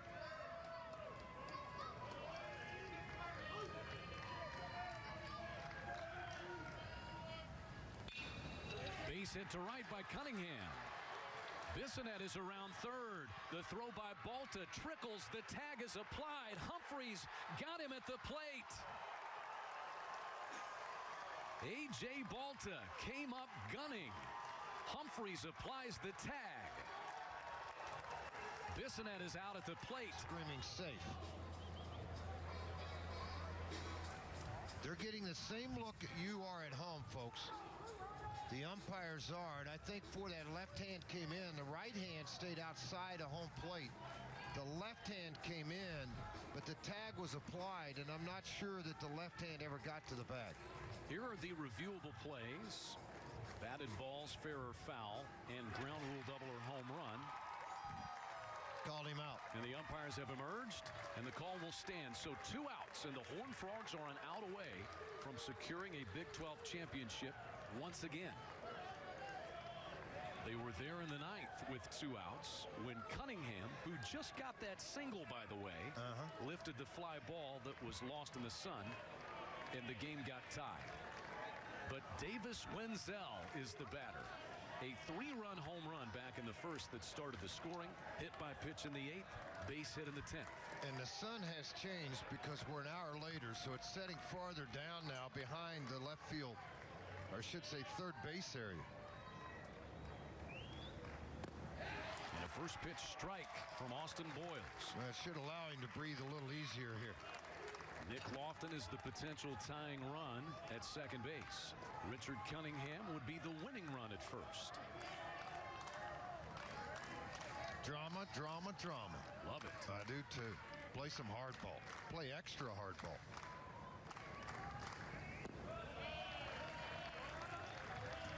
The patience these hitters have shown, the maturity they have shown, not to chase balls out of the zone.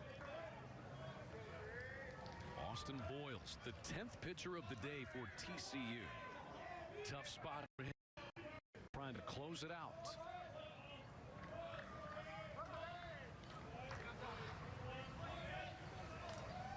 Just add a little more pressure on the young man. Step out, make him think about it. Power hitter, plate. Been on base 4 out of 5 times.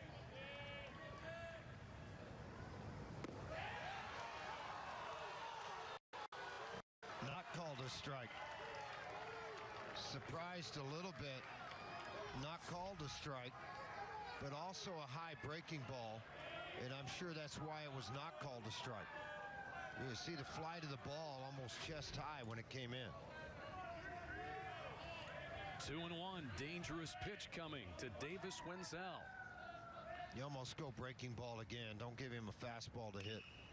Pulled to third, foul, and 2-2. And it was the slider or curveball thrown to him because he's setting dead red.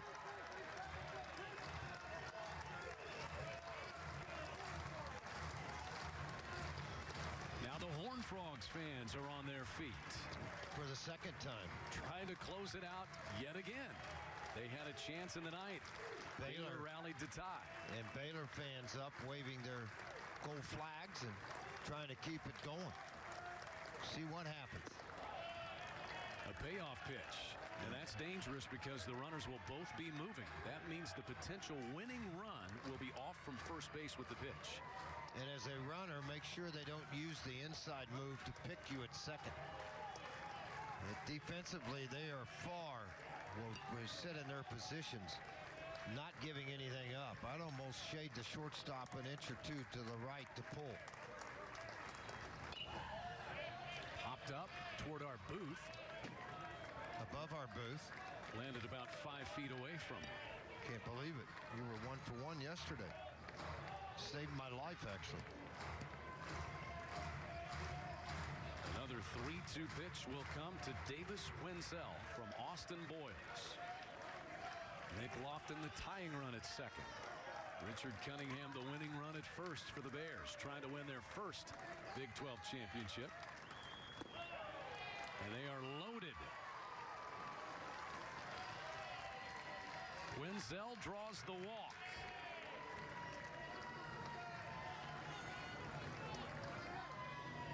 I mean, realistically, you're sitting, okay, where do I turn to? Well, there's really nowhere to turn.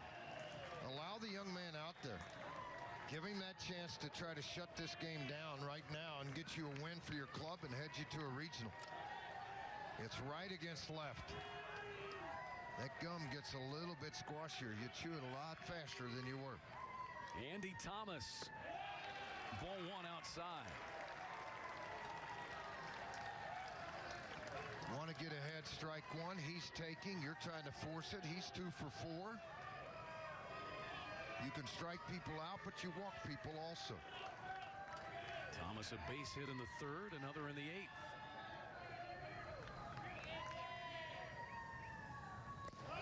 Two and 0. Wow, bad miss too. A bad miss by about 2.5 feet.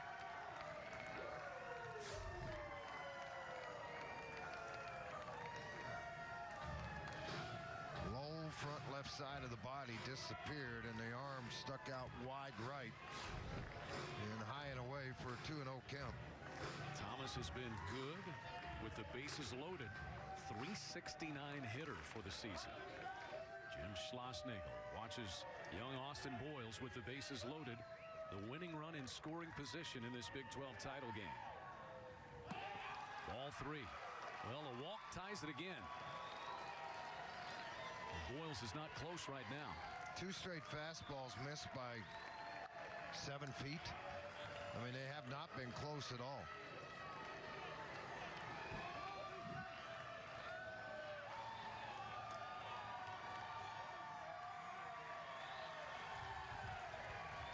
Roller coaster back and forth both ways. We're tied. It's a bases loaded walk to Andy Thomas. That forces in Nick Lofton, and it's 5-5. Now Schlossnagle trying to decide, do I go get the youngster in the bullpen and bring him into a game?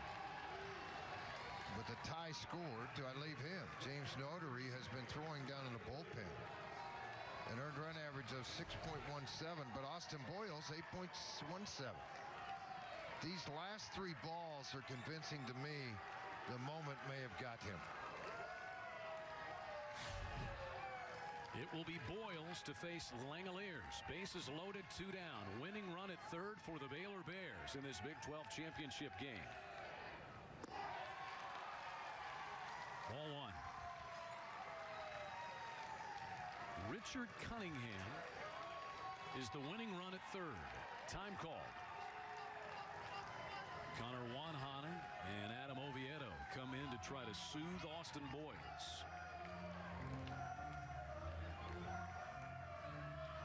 TCU got a big out at the plate.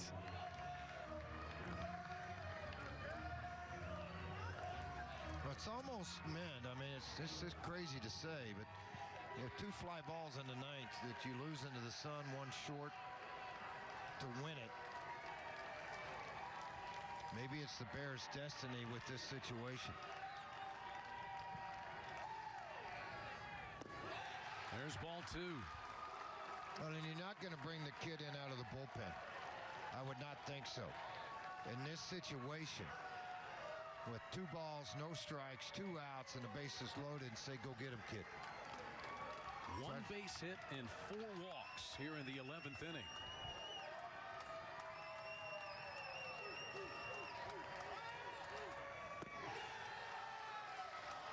And at some point you feel for Austin Boyles. Well, you feel for him. I felt for him since the 2 other walks. I mean, drives you crazy as a pitcher, and you're very frustrated, and you're trying to do this for not just Jim Schlossnagle, but all the fans of TCU. Everyone else, 18 balls thrown, 10 balls out of 18 pitches. What are you telling me? I can't read that far. 18 balls, 10 strikes. Not very good. There's a strike. 3-1. On a 3-1 and a guy's walk for me, you got to take it. Unless it is just right there for you to drive somewhere. Stay relaxed. You got a veteran guy at the plate. You better make sure this is a good pitch.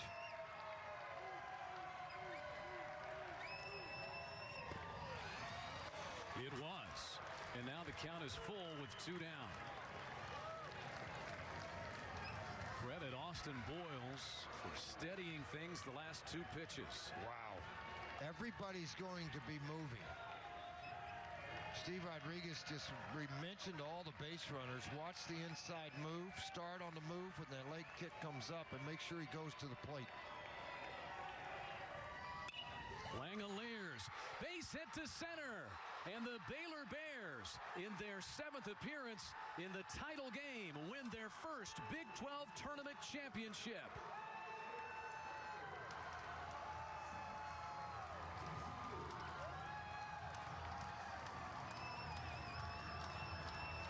A tough loss for TCU, a great win. A great win for the Baylor Bears.